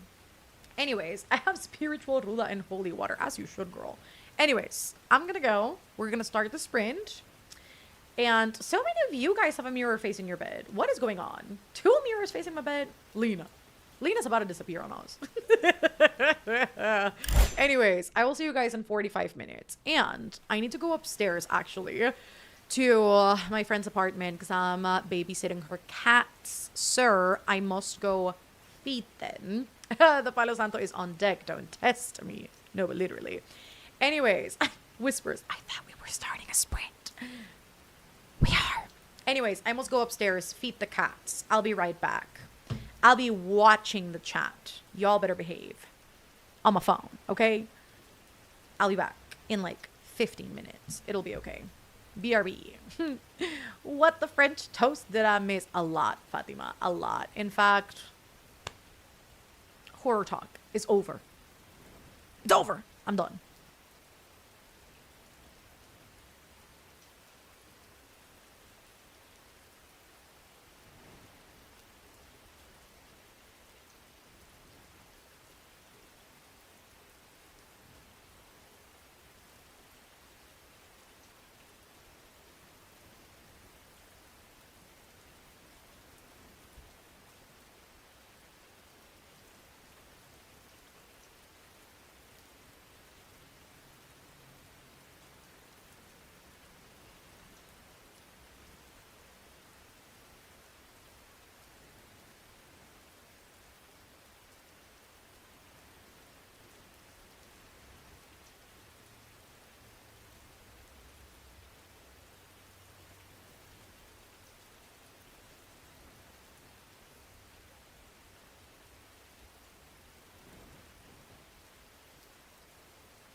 Hello, everybody. Welcome back. How did you guys do? I would love to know. So, after some difficulty connecting my AirPods to my freaking phone, I had to restart my phone and everything. I managed to connect them and I listened to half a chapter of Dungeon Crawler Carl. But you know what? It was a long chapter. So, what can a girl say? So, at the very, very least, listen to that. Finishing my round of my granny square. Because I need to measure her and I need to make sure that she's the right size. Because I feel like I am not doing the right tension right now. And I very well could be, but that's why we measure these things, just to make sure that it is the right size. But this is what we have made so far of the granny square. Still quite a long to go. Quite a long to go. Quite a while to go still, because it's supposed to be 26 rounds long. And right now, I have 5. So, still, I've got a lot to crochet here. But it needs to be 12.5 centimeters. And it is exactly 12.5 centimeters. I love it. Perfect. All right. A ver, how did you guys do? Why the hell do I always miss the first parts of this? I don't know if it's good or bad that I try not to be with my phone all the time. So I miss the notification. I mean, welcome in. It's never too late to walk into sprints. I mean, unless you're literally walking in as I'm saying goodbye. However, you walked in at just right on time at the right moment. The House Next Door, round 1, page 1 to 31. I joined that sprint, finished We Could Be So Good by Cat Sebastian, and just got off work, so I'm driving home. Drive safely. 14 pages, 22 pages, read around 4 chapters of the life cycle of the common octopus. I read like 10 pages of Bury Our Bones in the Midnight Soil before I got distracted by an ice cream truck. Did we get ice cream? I'm waiting for dinner to be ready so I can eat and I'll log in afterwards. Meanwhile, I just started YouTube That Sprint. Just finished Little Fires Everywhere, 4 stars. Honestly, this white lady got on my nerves at every turn. That sounds about right. I watched the show and the show was really good. So I can only imagine what it looks like in the book. Got my pack packed for a backpacking trip and took it for a walk to make sure it was sitting right. Then made dinner. Hopefully we got all the things in there. Oh my god, my gay lover is here. I read 3 chapters of Legendborn. Hello, Presty, who I see in the chat. Didn't read. Yapping and updating Discord and reading journal. I love that you found Crochet. Crochet is fantastic. I love her the most. God, it's the best. Started watching edits of The Pit on TikTok before reading a few pages of Rejection. 50% into the veins of the drowning, and the tension between the characters is chef's kiss. Love. Page 185 of Kingdom of the Wicked. I love this. This book is everything, plus the vibes are immaculate. I did love it when I read it. I think I gave the first one 5 stars. 4.5 stars? Pretty sure it was a 5-star. It was really good. It treated me well at the time. Didn't read anything or do anything. That's totally okay. Time to make some dinner. I'm feeling so sleepy and I'm about to devour a margarita pizza. That sounds so good. Dear God. Read about 40 pages. I have been folding clothes. I'm about to paint my nails. And then it's time to game. Are we playing Palia? I bet we're playing Palia. So far, nothing on the shiny hunt. My goal is a shiny alpha female Fennekin. I have faced on my hunt 17 hunts so far. Oh my goodness. That's a lot, but I love this for you. I am still waiting for the program to download, so I am painting right now. Just joined. Hello, Flower. Currently reading The Keeper of Magical Things. Hopefully, oh my god, you know what I just noticed? I never updated the chat. Please hold. I always do that right before we hop on, where I adjust the timer on the chat so that if there's anybody new, they can also chat. And I forgot to do that today. I'm sorry, guys. Anyways, chat has been fixed. There we go. Where am I? Once more. I'm like right there. Where am I? Hopefully, but knowing me, I'm going to get to camp and realize I forgot something. You know what? That happened to me. This was a trip 3 years ago, but I did go to Miami 3 years ago. And I took all of my makeup and I forgot all of my makeup brushes. It was a tragedy. Had to buy a sponge while I was there so that I could at least do something. A sponge goes a long way, hey? But you know what? I would have rather had my makeup brushes. So it happens to the best of us, truly. You know it. I love it. You guys convinced me to download Palia. Let's go. I keep hearing about the multiplayer mode, so hopefully on Friday's Cozy Game Night, we'll be able to play together. I don't know how to do that, because I've never played. But hopefully if and when we do, it'll be a good time. But, you know what I've kept thinking about that whole sprint? Skyrim. I have. So, eventually, sometime tonight, we'll see. For right now, though, we have to keep locking in with Dungeon Crawler. I don't even know what page I made it to. Let's see. I made it to page 278. I listened to a whopping 8 pages. Progress is progress. Hear me out. But next sprint, we have to lock in. To be fair, I did go feed a friend's cats during that sprint.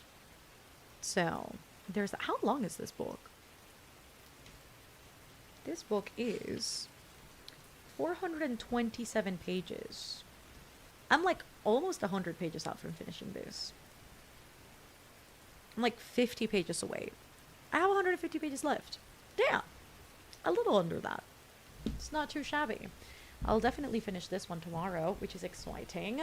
I'm also reading Keeper of Magical Things. I'm 50 pages in. Love felt. I always forget a hairbrush personally. It's been quite awful for me. Like, my job is doing store renovations for 6 weeks. It's quite annoying. Oh no, Kayla, because I don't have any money coming in. Oh, that sucks, honestly, that they're not paying you guys while renos are happening.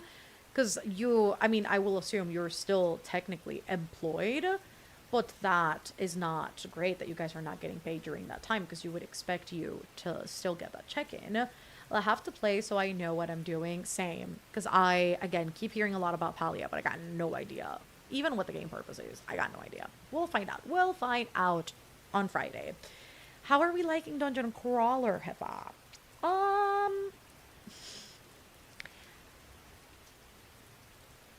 Okay, I realize that reaction is not a great way to start. I'm still trying to figure it out. It's good, but the whole, like, really, I don't even know what word to put to it, but it's almost like that raunchy, almost like over-sexualized comedy that the book uses is a lot. And, like, when it shows up, I'm like, dear God, why are we, like, it's... And, I never cower at the face of, like, the vulgar, but it's just a lot. Like, the feet and, like, the huge tits and, like, everything's just, like, over-exaggerated. Like, I'm trying to tell myself, like, girl, this is the aliens' perspective of, like what humans on Earth is like. So, obviously, it's going to be, like, very over-exaggerated because they have no idea, so it's never going to be accurate. But the way that things are phrased and established sometimes is just a lot sometimes. And I don't love that. But it's okay. We'll push through. We'll be fine.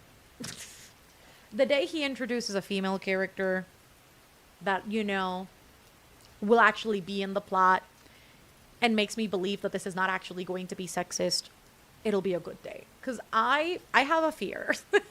And it might not be right, but I'm a little scared. Because, like, we did get Rory. Technically not a human, but, like, Rory. And I was like, okay, would love to see Rory some more. And Odette was, like, cool as well, but, like, I don't know. We'll get there. But it's looking like, not she hates it. I don't hate it. It's just that. Like, that's the one part of this book that is not clicking for me. But other than that, it's like a 4-star. Like, it's not a bad book.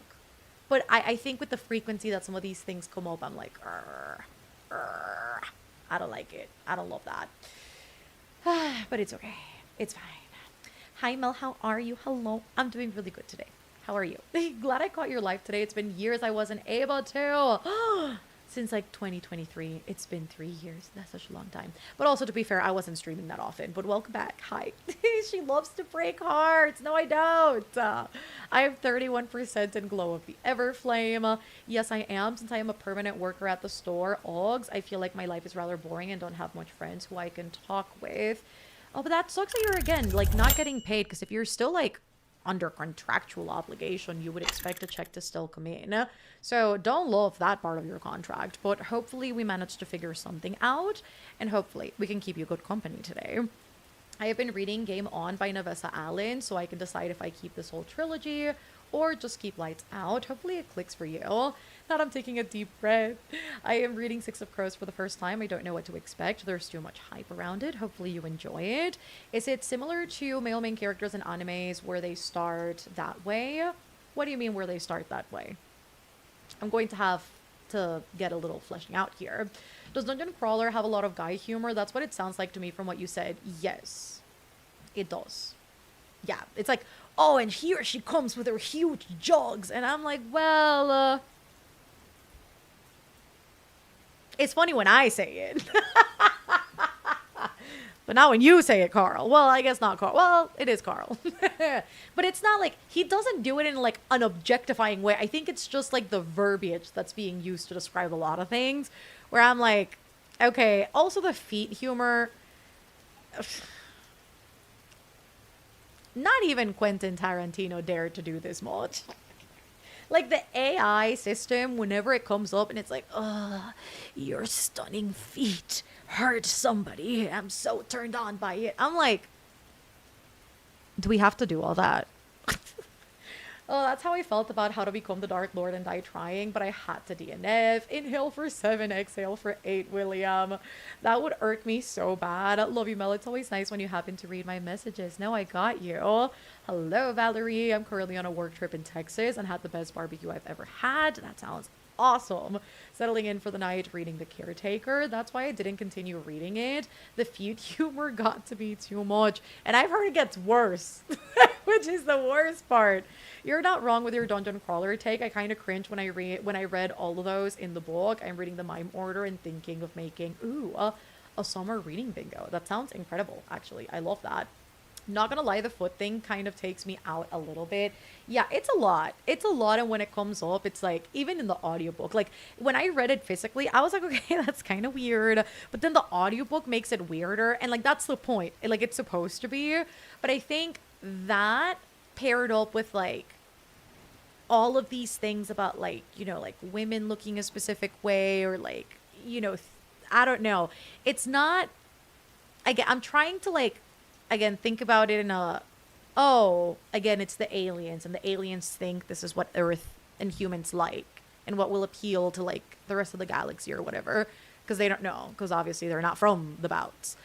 But at the same time, I'm fearful that all of that is then going to become a thing for the rest of the series, where when female characters are introduced, it'll become a little sexist. And I don't know, obviously, because, like, I'm only in the first book, so I don't know what that'll look like when, like, if ever, because I don't know if there will be, like, an expansion of, like, characters to the point where, like, we'll get more than just, like, men. Because, like, even if we have gotten, like, the occasional, like, female side character, like, they die. Or they're, like, not in any abundance because it's mostly men, or just, like, mostly just, like, Carl and Donut figuring it out. But yeah, I'm a little scared, like, if that were to be the thing, where, like, you know, some of them are introduced, that it would be worse than this. But I don't know, because it's the first experience I have with the author. Hello, Amanda, jumping in to say hi. I had to replace my Ethernet cable and fix my work computer, so now I have to actually work. At least you got it fixed, though, so not too shabby. You need to listen to the audiobooks. I'm listening to the audiobook. Dungeon Crawler is very dude bro heavy for the first 2 books. Okay. Can't lie, I was dying laughing with the AI and its feet thing. Dude, it's crazy. It's wild. Like, it's genuinely, like, moaning, talking about how Carl is, like, squashing things with his foot. It's wild. Oh, okay, good. I won't pick it up because I hate dude bro vibes. The AI is everything. I met your book. There's a lot of animes where the male main character is a straight up rake, but will do anything for the FMC, but I don't know nothing about this book. There's no female main character in this one. I mean, you could argue that it's, like, maybe Donut, but she's a cat. But, like, yeah, I don't think there's, like, any romance at any point in the series. Also, like, to my understanding, like, Carl, based on, like, what I know so far of him, it's like he's not, like, a fuckboy or anything, or, like, it doesn't seem like somebody who objectifies women, which is like good. I think it's like just the descriptions of things where I'm like, did we have to phrase it like that, Dinneman? Did we have to say like the huge jogs that just like make noises when they like walk and like the titties hit a specific spot? Like, I don't know. I don't know. It's not the end of the world, but at the same time, I'm like, ugh. The foot kink is definitely jarring. Hi, Sil. Bye, Sil. Because I have to reread them again. I need the new one. I used to know someone with a foot fetish, which is crazy. Like, the grippers, those are nasty. Like, I can't, no. Whenever somebody's like, what was the show I was watching? Oh, Macho Alpha. Alpha Males. What a great show, by the way. It's so funny. But yeah, there's like a dude there that was introduced in the latest season, and he's like a very much a side character. But he's like, yeah, can I lick your feet? I was like, ew. Why would you ever? I mean, you know what? No, we do kink shame in this household. Because why would you ever want to lick somebody's foot? No, no, no, that's nasty. Keep your tongue away from my feet. In fact, don't even look at them. I have enjoyed the female characters in the later books. Finished book 4 yesterday. Haven't read it as sexist. Okay. That is comforting, because I, again, like the entire time this book that certain things have been mentioned, I'm like scared, because I'm like, ooh, I fear that would be the case, but that's a little more comforting. For example, like Plunderer the anime, I got unfortunately no idea what that is, but not a rake. No, he seems like a committed guy in a relationship. There will be a female character in the party later on. Okay, that's good. No, there's strong female characters. Okay, good. Honestly, I feel like AI is rather a weird thing that popped up in the past few years. I mean, AI has been a thing for like a while. I would say like more than 5 years. But the way that it's like taken over, just like in general, like not addressing like this bit of the book like specifically, it's definitely like stronger. It's getting to a point where I'm starting to see a lot of ads that are made with AI. And it is annoying, but is it a weird thing? I mean, I think we were always headed there, but do I like it now? This is why I barely read from male authors. Unfortunately, sexist commentary is such an issue in so many books.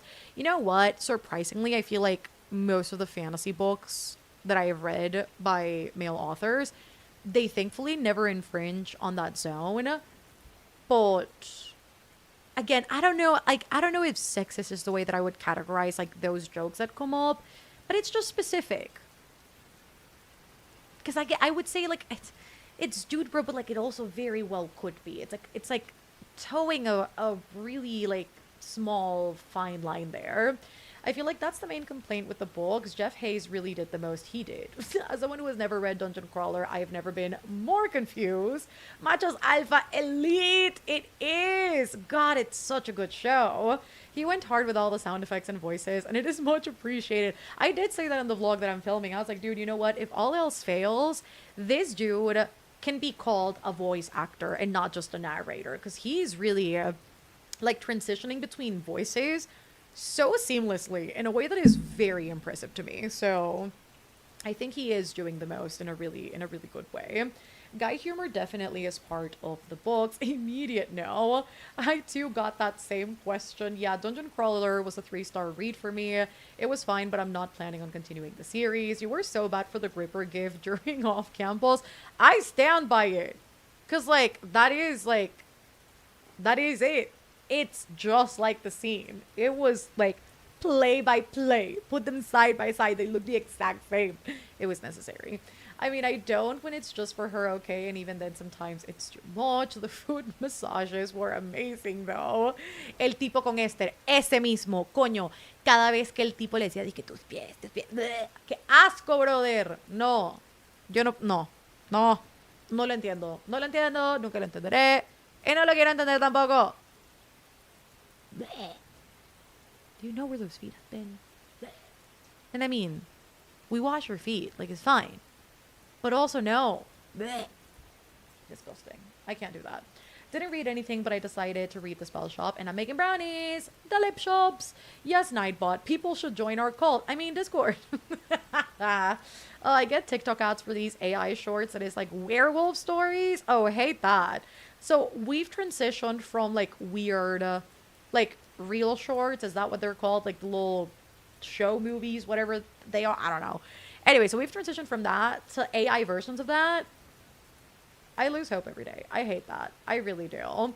I can definitely understand if it isn't for everyone. I think the humor is raunchy. Yeah, it's definitely like very vulgar and raunchy, which I wouldn't have expected myself to mind, but it's just it's interesting. I mean, it's also playing a little into the RPG thing because female characters always seem to fit the big jokes description. That is true for the most part. I feel like, I mean, and for a lot of, you already know it's like the waifus, and you already know it's like the girls that are like very voluminous, very voluptuous, and like a lot of them are just there to like, in some games, because you can't do that in all of them, but to be wifed up and to be sexed up by the main player, which I guess also makes sense. I feel like it puts it into perspective, but it could have not done that too, and that would have been refreshing. It would have been interesting. Hello, Dana. It's been a long day. Hopefully we get to wind down. The Grippers gift was diabolical but necessary. It's literally a play-by-play. Like, it's perfect. It's perfect. Y Esther calladita porque Luz los tenía más bonitos. I mean, en general, es que Luz es divina. Dios. I would also be falling for her. I love her. Not woof woof woof. Did anyone get the AI shorts on TikTok about the mafia boss Seahorse and his shark bodyguard? What is going on TikTok? Which is I feel, a question I make too often. I don't have TikTok. I mean, I have an account, but I don't use it. But the what of what now? They are always the same female face. I hate the AI episode ads on TikTok. Oh, that's awful. Those ads are so bad, but sadly the AI ads are getting more realistic and it's very scary. See, now I'm getting like a bunch of, I don't know, what's this thing called? I keep getting this ad, like something 44. I don't know what it is. I literally have to block the ad because I get it in every single fucking video and it's so annoying. That's on YouTube. And then a bunch of other like food companies and like restaurants as well have been using like AI made ads. Dear God, it's annoying. And it's also just like, I wonder if there are people that don't mind it because it looks so bad. Like it just, it looks so ugly. I hate it. I really, really do. There are a lot of comedy. There's a lot of comedy, but there are definitely dramatic, serious moments. I think my issue is that I generally don't find comedy in movies and books to be very funny. So whenever that's the main appeal, I'm like, okay, not for me. Yeah, I feel like it's hard to get a giggle out of me, for sure. Not in a movie. Well, yeah, in a movie. But also, like, especially in a book. Like, it's hard for me to, like, actually laugh. Yeah, I said what I said. Base 44, that one. I was going to say idea 44, not that. Base 44. I fucking hate that ad. Have you seen the new AI thing? Base 44. Blech. I had to block it. God, and they're so long too. Sometimes it wouldn't even let me skip. I have a vendetta. I do. I only seem to get the AI fruit shorts that always involve pregnancy or abuse. Oh, fuck, base 44. I see the ads all the time. Yeah, I had to tell YouTube to not show me that again. I blocked it. I did. Yeah, I watched the video yesterday and I had the last of it. It was like the cherry on top. I was like, dude, every time I click a video on YouTube, this is the first ad that comes up. And there's also one that's like super triggering. I don't know if you guys get it, but it's like, it's a test to see like what you hear when somebody's like yelling, and then if you hear something, it's like something about like child PTSD. Dear God, that shit is triggering as hell. So I had to block that one too. YouTube has been on one with like weird ads, to be very honest. I hate AI so much, it drives me crazy. Can the bubble pop already, dude? Thanks. I genuinely need us to like burn it down. For the sake of my sanity, I deeply just need it to stop. It's so annoying. And I'm seeing so much of it in spaces where I would rather not, if at all. But will we? Literally burn it down. All the AI ads I see of companies, I'm like, okay, I won't buy from you anymore. No, but literally. Anything that even looks remotely like AI. Also, like, there's also, like, a very distinct thing with, like, the yellow hue of things where, like, you can tell as well. So I'm like... Guys, Do we need to be doing this? Do we need to be doing this?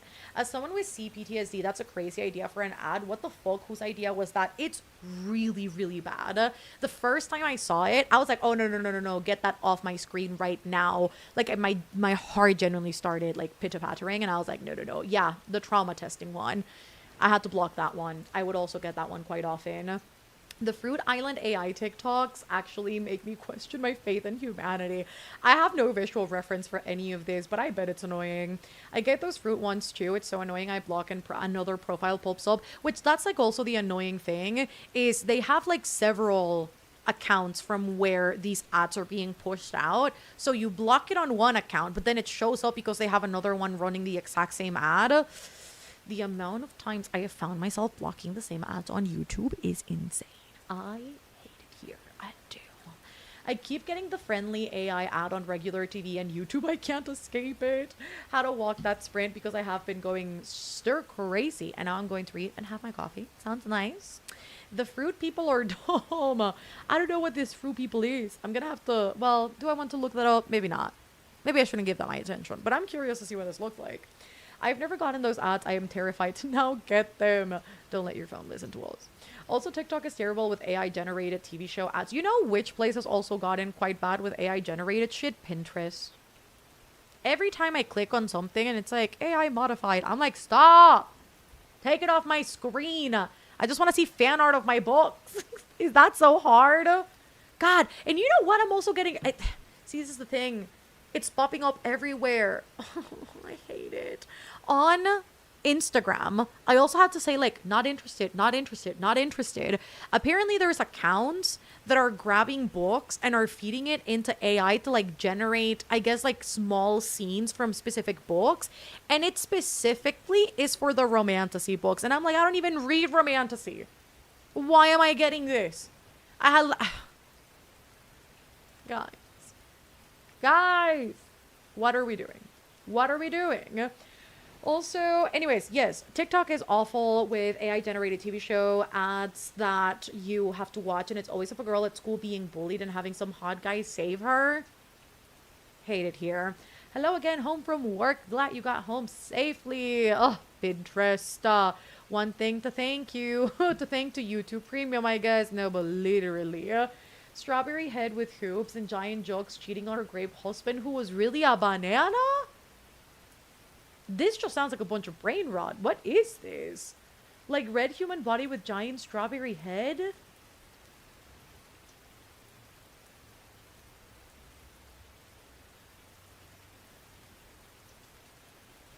I hate that.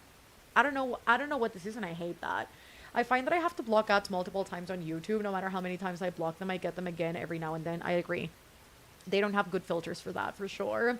TikTok has an AI overview for every single video. It is the dumbest thing ever. YouTube also started doing that, and I hate it. And you cannot turn it off. I do not need an AI overview of every video. Facts on YouTube as well. It's funny because they ask you if any part of your content is like altered by artificial intelligence, but they don't let you turn the overview off. And like they have like their little like smart summary thing where it summarizes the video. I'm like, okay, great. So you're paying us because we create content on the platform, but then you also have a section to summarize the video that will likely affect how much or how long people watch the video for. AdSense is already shit, by the by. And then you add that on top of it, like, what's going on?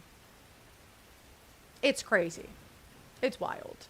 The real short ads I do get on TikTok. Those ones I used to get a lot when I was on TikTok. Good evening, Jalen. If the ad ever pops up, I'll screenshot for you in Discord. Generative AI is just genuinely evil in my eyes. I live in areas where they're setting up data centers and the water situation is horrible. Yup. Hate to know some popular authors that actually support AI.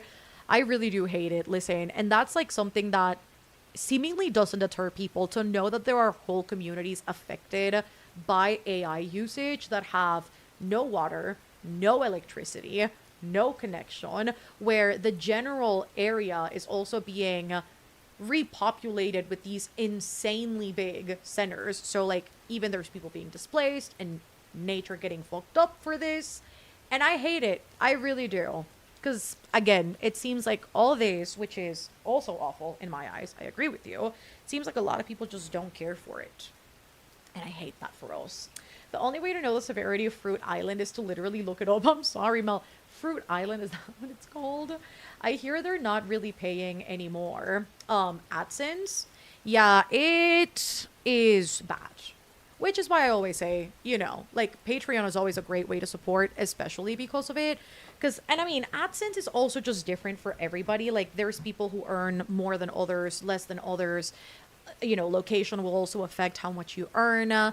And also with views fluctuating so much and like, channels not being pushed out as much as they used to, like all of that intrinsically affects AdSense, like in general. They also added a like automated like monetization thing. So like you're basically forced to do like automatic ads on top of your manual ones, but also this system gets to switch around the ads as often as it wants and put as little or as many ads as it wants to. So if, the manual bot, not the automatic bot, if it decides that your video will only run a single ad, then that's what it runs. And then if you try to put them manually in, it also gets to dictate whether the ad plays or it doesn't play. And it's a struggle sometimes to put ads in videos because it'll mark them as red, as like, oh, this ad is not gonna play, so like you have to like basically take it out because like the chances of it playing are very little to none. So that's like also another thing that they added that is impacting AdSense, or at least I've noticed like heavily impacting mine. So yeah, listen, AdSense is just its own sucky thing at the moment. So yeah, but we hope that it gets better. At least I hope so, because I love my job, but they make it difficult sometimes. It makes it difficult to not have to look for external sources like sponsorships or Patreon to like back up the whole thing, because otherwise it's crazy. Anyways, I hate when the original audio is changed for AI dubbing. I hate that too. It does it for me in like the most random places too. Like there was one time I was watching a video and it switched it randomly to like Spanish, and I was like, I don't want to do that. I just want to listen to people speak in their original language. What the heck? It's awful. Jessa Hastings supporting AI, girl, is exactly why I got rid of my Magnolia Park series. I was excited to continue, and then she said that, I can't even remember exactly what she said, but like something along the lines of like using AI to like support her writing or like doing investigation for her. I'm like, girl, Google is right there. Like, what do you need AI for? You're gonna ask something to like your little GPTs in the same way that you could Google, and it's gonna give you the exact same answer, but you're not using chat GPTs and the likes. Like, what are we doing? It genuinely annoys me. It genuinely drives me crazy. I don't know if I've told this story. I might have told this story on Patreon, but there was one time I was in an Uber. I was going to a bookstore, and the Uber driver was literally having an entire conversation with ChatGPT, and it was literally asking ChatGPT if it was okay that he gave a girl he was dating money to get her nails done. And then he was talking about amarres, which is like, by the way, like Santeria. He was like, how do I like not this girl into like my life or to like date her? How do I reel her in magically? I was like, why are you asking these things to ChatGPT? Why are you like, and then he was asking like some therapy related things. Mind you, all this while he's driving, his phone is like propped up in a little phone stand, and I can see everything he's doing right from the back seat. And I'm like, is this what people are doing? And the answer is yes. That is exactly what people are doing. It's crazy. Like, go to a therapist? And yes, it is okay if you gave her money for her nails. Thanks. But what are we doing? Again, you can just Google things. It's crazy. But yeah, after I saw that shit, I was like, Jessa, knock it off. Like, stop messing around. And so I did get rid of my books. I did. Take my money, Melanie. Actually, I just paid my due today. I appreciate the support. I do. Jessa Hastings and Andy Ware. Oh, when I catch you for being supportive of AI. Wait, Andy Ware? How? Why? I don't know why these popular trends on TikTok are getting their attention, but we need more resourceful contents that won't give us brain rot. Also facts. Hello, Anna. I always miss reading sprints because in my time zone, they start at 5 a.m., but today I made it and I'm ready to read. Hello, welcome. Like the generative AI use is so horrible. Like normal AI is something I can understand in IT, etc. But like who watches the Gen AI things? Thank you. Because also like again, this is what where I say like AI has been in things for a while. Like a lot of the technology that we have used for a while like uses some sort of like AI and like it's ingrained in coding for a lot of things. But generative AI is something that I will just not understand. Like, how about you support your like artists? You want fan art? Commission somebody to do it.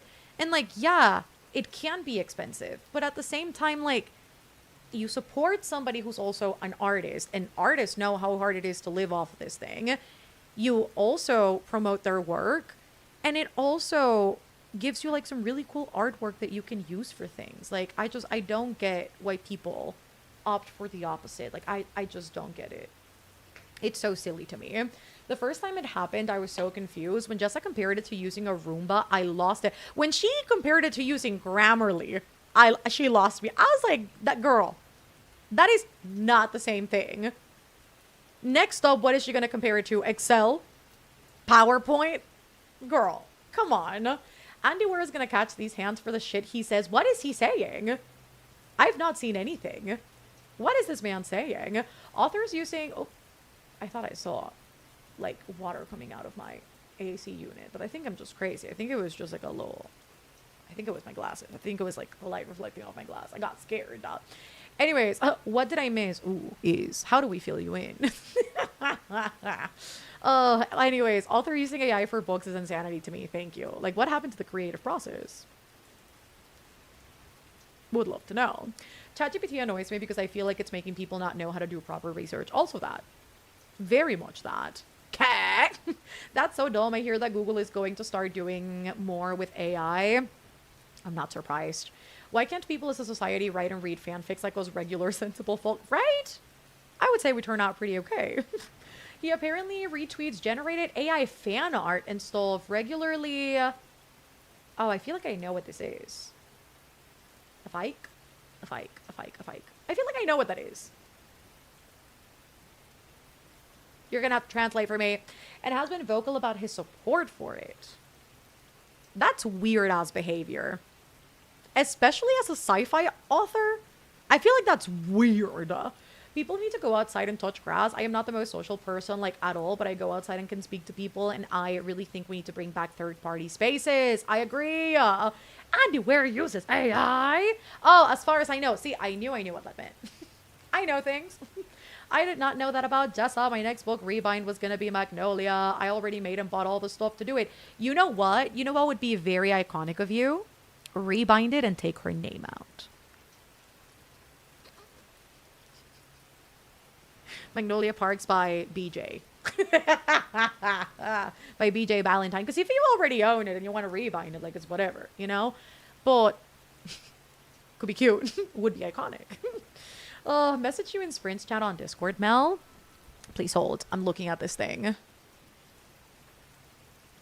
What is this? What? Oh, ew! Why is she so thick? I hate that. That's the ad that's going on TikTok. I hate that. I don't know if he uses it directly, but he supports it. Andy Ware likes using Gen AI to make photos and shit, but admits that it shouldn't be used for writing. I can't see how a man that smart supports Gen AI and doesn't believe writing is political at all. See, that's so silly. Like, that just doesn't make any sense. Oh, let me generate my art, but I don't support generating writing for... Like, you're still using it. The whole point is to not use it, Sarah. Literally sounds like cognitive dissonance to me. We need to bring back shame. Facts. Actually, like, Cersei type shame. Make him walk down the street. Shame. Shame. I'll join the procession. Oh, AI will never make sense to me. Felt that. Magnolia Park, but Magnolia Parks could 100% be written by BJ Valentine. It could. Magnolia Parks brought to you by AI sympathizer is crazy, but also not inaccurate, which is wild. But yeah, when I heard her say that shit, I was like, girl, that's crazy. And wasn't this like all in the... You know what? Let me not get embroiled in internet drama. let me abstain from commenting about other people in the space. But I also thought that was crazy. Because I think it was in defense of a creator promoting AI shit. And I was like, you know what? You know what? I was going to say, you know what, Magnolia? But yeah, you know what, Magnolia? No, you know what, Deza? Sounds like she asked for it.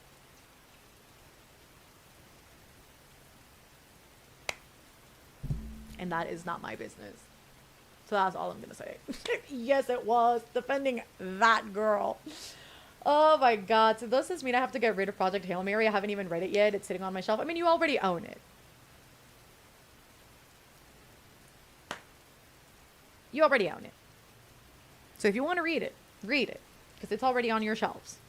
You do what you want with the books that you have. You know? It's what it is. But I think it's good to know these things, either way. So that you can, like, you know, be more informed when, like, you know, like, maybe purchasing the next book or, like, deciding to, like, support anything by the author. It's like you pick and choose how you want to, like, go about it. But, like, do you have to get rid of it? I think have is, like, you do what you want, bestie. Nobody can force you to do anything. Do you have to? Do you want to? I think it's a difference. Like, what do you feel comfortable with? Project Hail Mary was so good too. It is. It's such a good book. No, go ahead, Mel. Wait, I'm so nosy. Someone DM me. I'm not talking anything about anybody. Nobody's name will leave my mouth. That's all I'm gonna say. An author is different because, like, is what it is. But between them and God, that's not my business. Other people's business is not my business. I stay in my lane. I stay in this space, and you will never hear other people's names out of my mouth. That is not happening. I don't like it. I don't like it. I don't support it. I don't condone it. I don't encourage it. So if you guys want to talk about it, it's not the space. But if you know, then you know. And that's all I'm going to say. And that's it. But I think that was crazy. I even ran a whole campaign to make a June's buddy read it. Bella server, no! I can understand an independent author who can't afford an artist to draw their fan art and use AI to help, but authors who can afford to pay for it and using the AI to make fan art is crazy. I mean, even then, like, if you're an indie author, I know there is always, like, this sense of immediacy that the internet pushes for in terms of, like, oh, you have to promote your book and you have to promote it well and you have to promote it all the time and you have to enter all these different spaces and you have to, like, post fan art and you have to post reels and you have to post shorts and TikToks and you have to be in every social media because otherwise people are not going to get your book. But do I think using generative AI to make fan art of said book that you're trying to promote is in any way, shape, or form going to be helpful? The answer is no. I would also respect it more if they had the opportunity to saved up in order to commission an artist. And hear me out, it doesn't have to be an artist that charges a shit ton. Like, there's artists obviously with varying rates, and, like, you can pick and choose, like, you know, which artist you go for. Like, I know even myself, like, I've commissioned art from artists. I've had to save up to do it because I know it's expensive and I want to pay, you know, the artist what they're worth. And I would rather do that rather than be caught using AI for shit because we're not doing that. So I think it's a matter of, yes, like, there are resources available, but in the line of work that we are in, when it comes to creating art, wanting to defend it, preserve it, promote it, get people to support your work and your art as well, is this the thing that you need to opt for? Like, no. And I also think that while it is cool to have fan art, I don't think it's the end all be all to get people to read your book. It's a nice added bonus.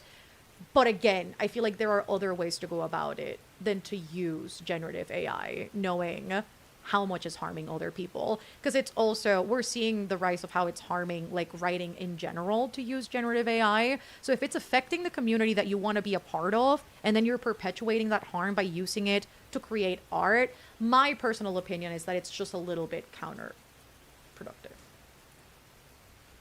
Personally. I'm glad that publishers are willing to remove books that they have found have been written or edited by AI, like with Shy Girl situations. I agree for sure, because we already know the laws monetarily, which I mean they're corporate, so like it's fine, they'll survive. But yeah, I do respect their stance on taking them out, as they should. I was going to buy Project Hail Mary because I have not read it yet, but I have heard so many good things about it. Found the same girl fantasy episodes too, Mel. On this note, how do we feel about Barnes& and Noble selling AI books? Wait, what do you mean AI books? Like, books about AI or books written by AI? Questions on questions.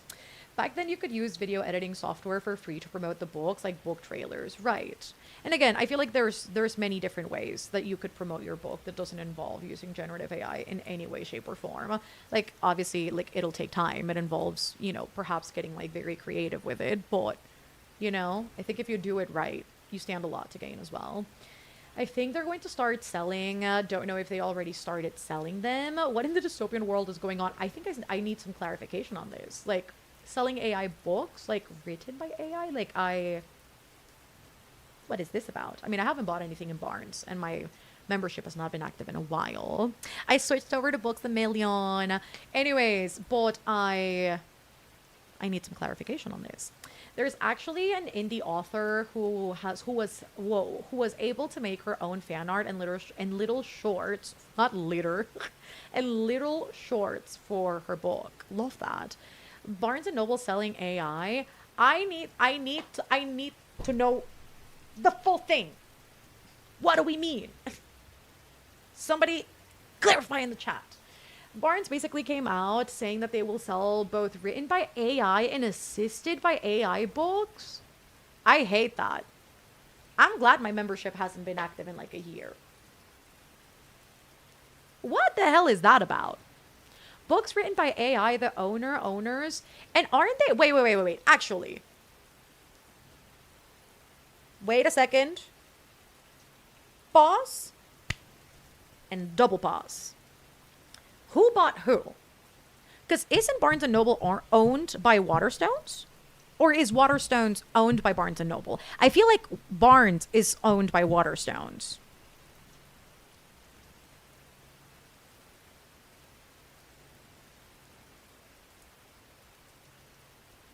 I'm going to have to look into this.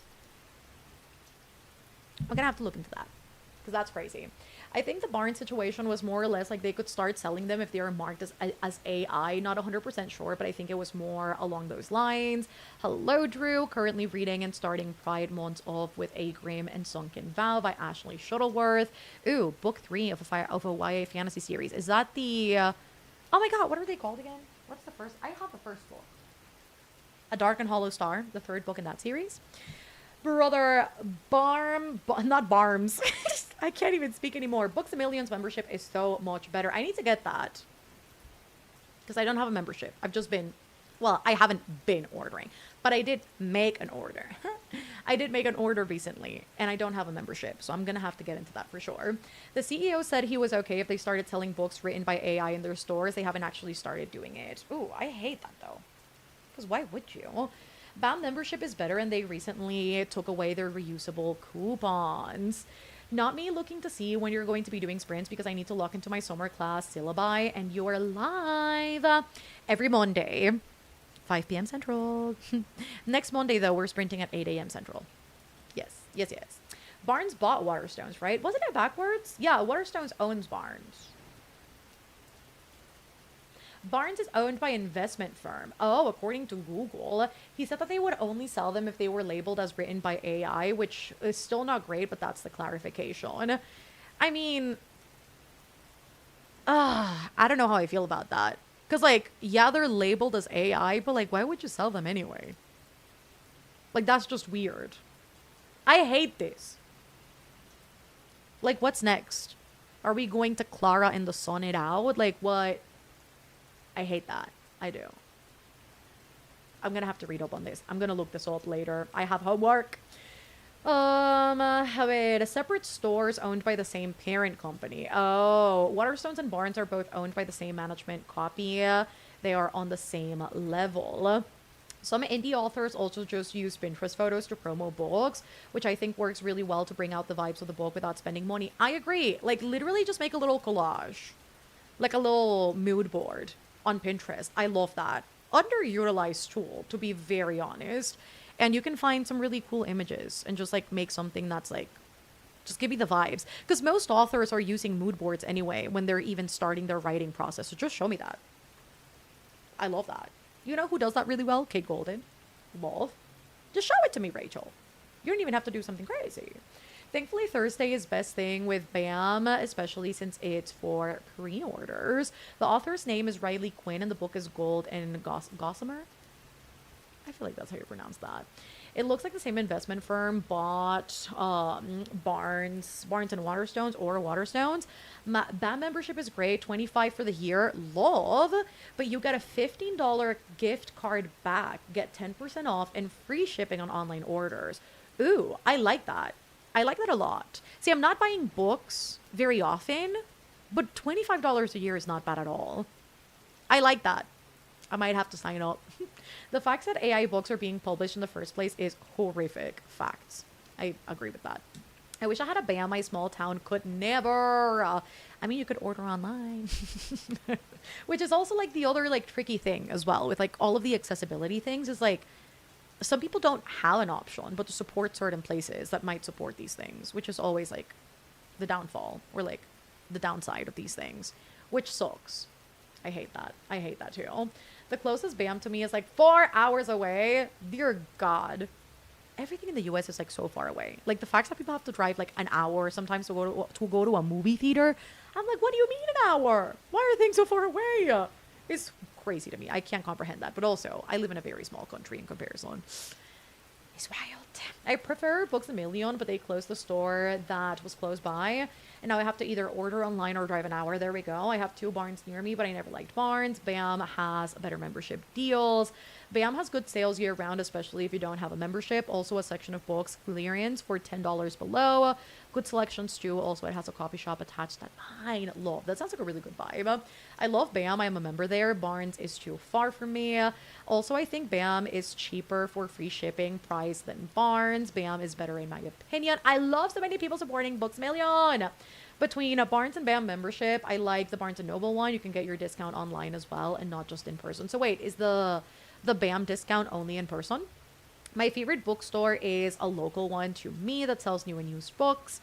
They also buy used books, which is also really nice. Love it the most. I love that. And with that said, we are here to sprint, aren't we? We've only sprinted once. Today is one of those yappy days. I'm not mad at it, but we've been yapping for a while. It's funny because we've been yapping for 2 hours. And we've sprinted for 45 minutes. It's okay. We have been here for 2 hours and 49 minutes, of which 2 hours of those has just been talking.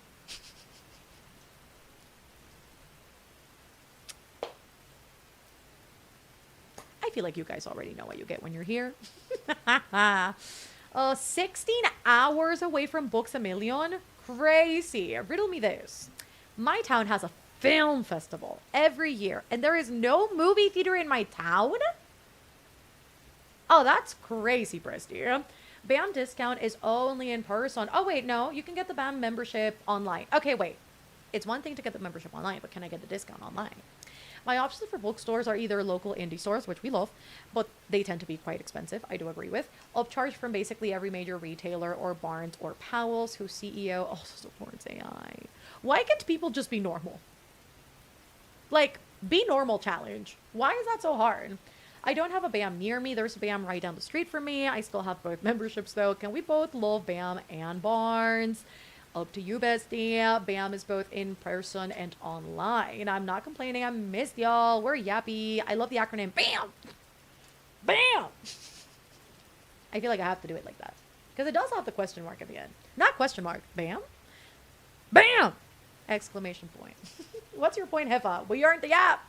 We do. It's been a day, to be fair. Corey, please tell me how, because mine says in person only. We've been having good conversations. We have. We've been having the important conversations.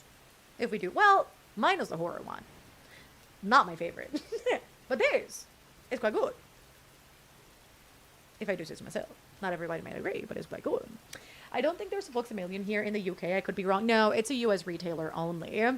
But I've seen, heard of BAM. Oh, I haven't seen or heard of BAM until tonight. Yeah, no, it's only a US retailer. The children yearn to yap all day long. That's what I'm saying, Mel. How is it so hard to be normal, literally? God, it's crazy. It's crazy. Love Barnes and Noble more. My My. My.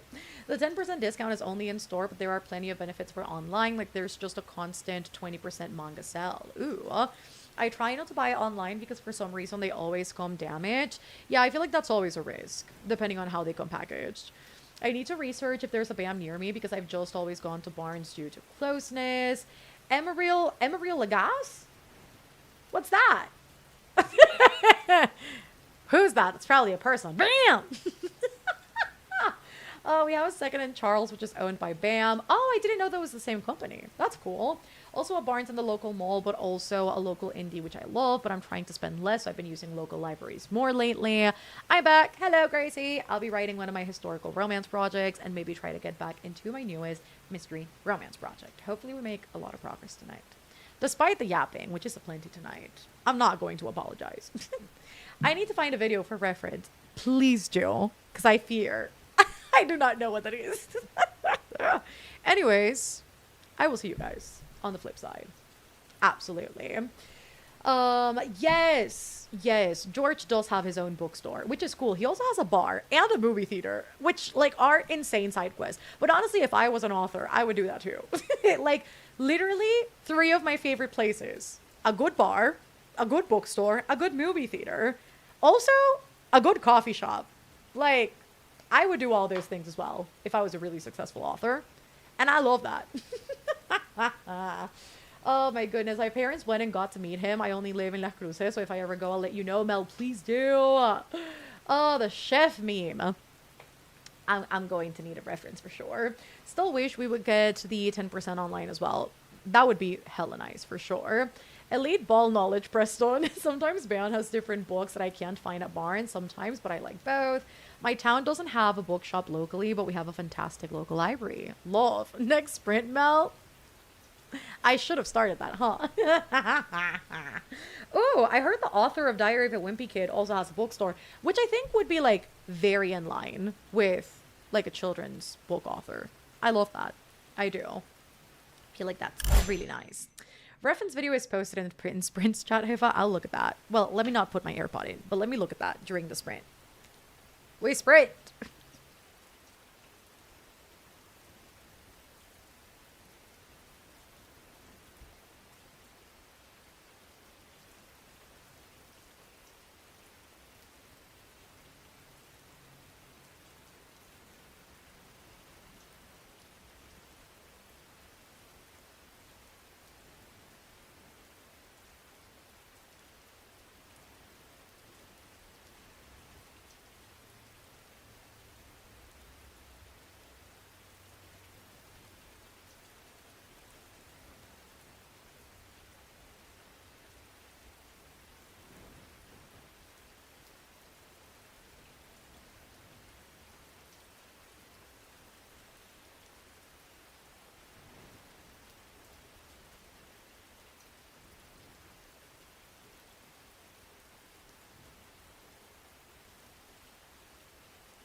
Hello, everybody.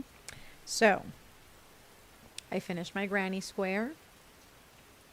I need to cut the yarn, but she's done. I just need to count to make sure that I've got all my rounds. I did measure it, and it's fine.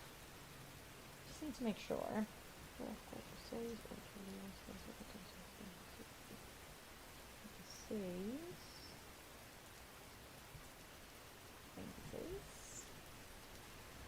Does it look like a half at the top? Yes.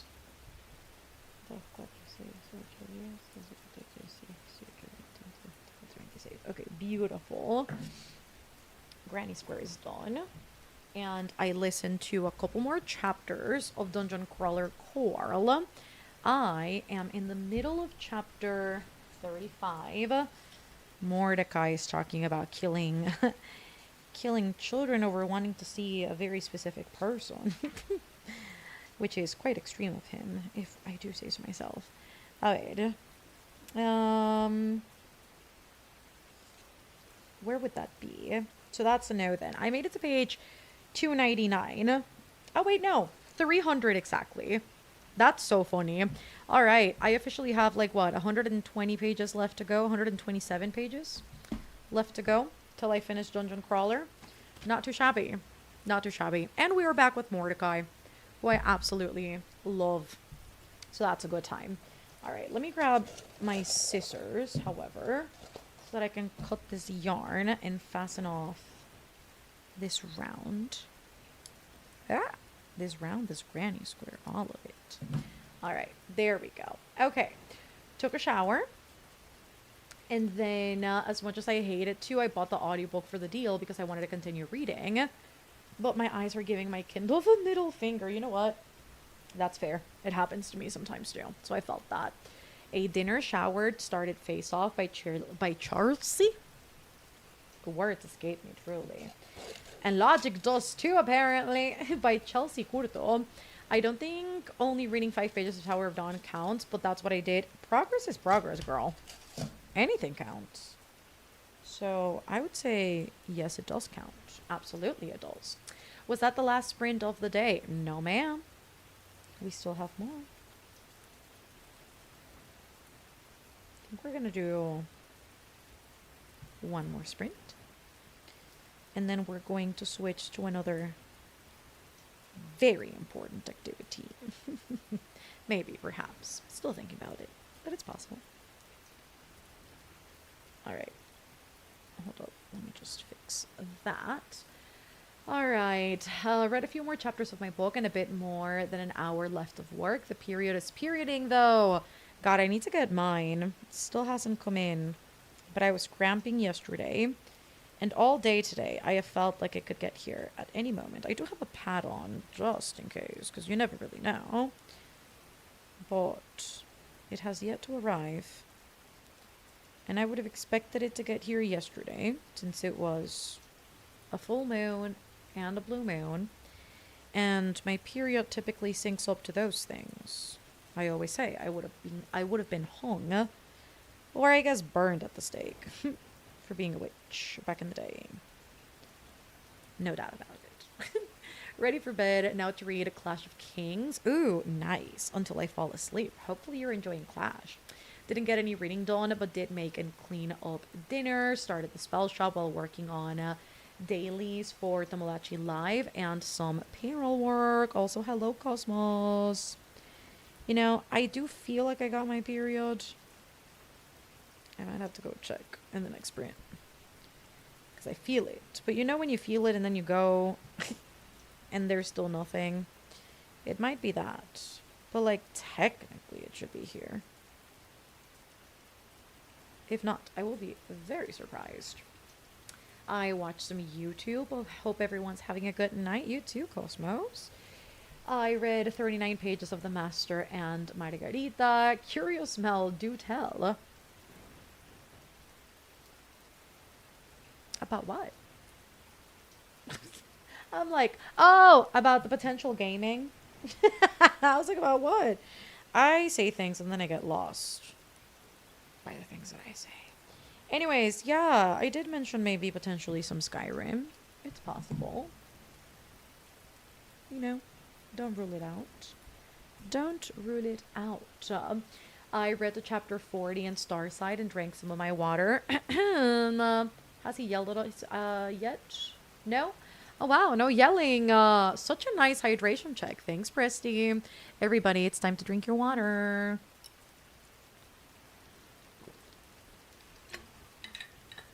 In this case, I don't make the rules. He does. Currently on page 45, and I am enjoying this a lot. More than the previous one by Navessa Allen. I didn't read the sprint. I faced on a shiny Noibat. Named Bartholomew. Let's go. And a Noibat too. Love that. I love it. I read 29 pages of the mime order and so much happened. Finished folding and putting clothes away. Attempted to read Seek the Traitor's Son by Veronica Roth, but then ended up with grade 11 English homework. I am on the tail end of my period, thank God. Mother Nature showing up on the first day of Pride Month is so homophobic of her. You know what?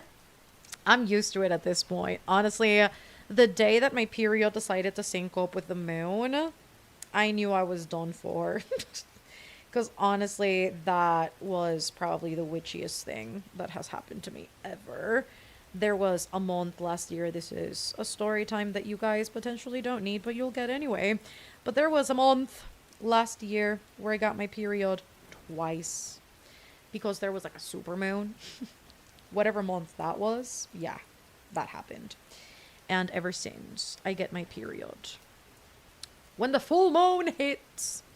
So, again, I would have been burned at the stake. I have no doubts. I have no doubts. Alright, where do I want to weave this in? See, every time I finish a granny square, I have to weave in the ends, because otherwise, I'm not going to weave in shit, and it's going to be so much worse for me afterwards. So, I don't know if I'm the only one, but I finish a square, I weave in, and then I move on to the next. Because otherwise, it's not happening, you guys. The worst feeling is when it comes during the day when you're really happy. That's usually when it is for me. Listen, I've gotten my period during Taekwondo class. Uniform is bright white. That dobok is white as hell. So you can imagine me performing a kick and then just seeing my crotch and going, fuck. And you know what? Just girly things. That's also, by the way, the fact that Just Girly Things is a raging lesbian is one of my favorite things ever. Has a whole ass wife, and that's everything to me. Speaking of Pride Month, that is probably my favorite lore ever. It is incredible. Oh my god, yes. I added 392 words. I usually get it a day where I am working 24 hours. Oh no, Candace. Not I can. Hydration check. I just got my first sip of water today. Your first sip of water today is crazy, Vixen. What do you mean?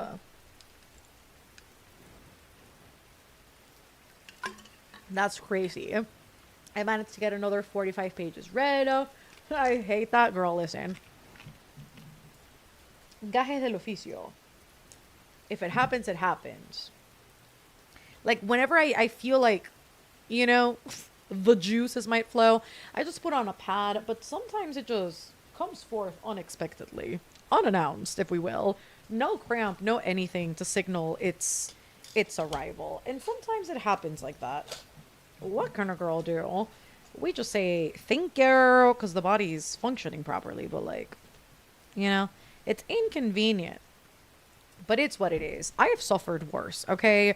After getting my period for the first time and it being a bloodbath while wearing white pants, we're good. After being in school and staining my shirt and having to borrow a jacket from somebody, we've lived and we've learned. Well, we've lived. We might have not learned to always carry a pad with us. I should know this by now. But you know what? At the very least, it's okay. Like, genuinely what I've learned is that nobody cares. So, it's okay. I mean, I am horrible about drinking water because I hate the taste. Water doesn't taste like anything. What do you mean? Me having questions.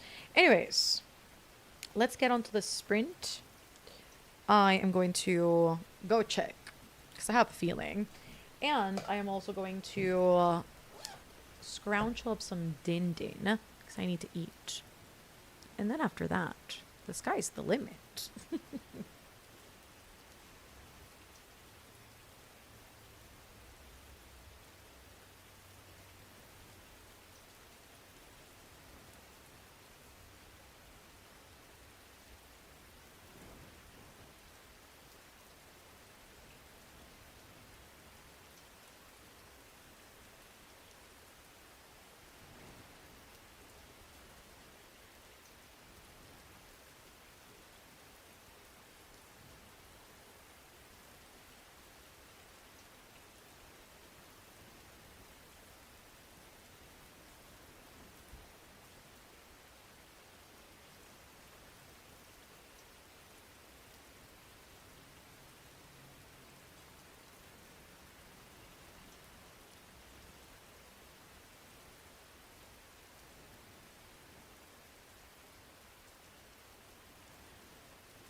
Hello, everybody. A girl had dinner, and I did go check, and I have indeed been attacked by my period.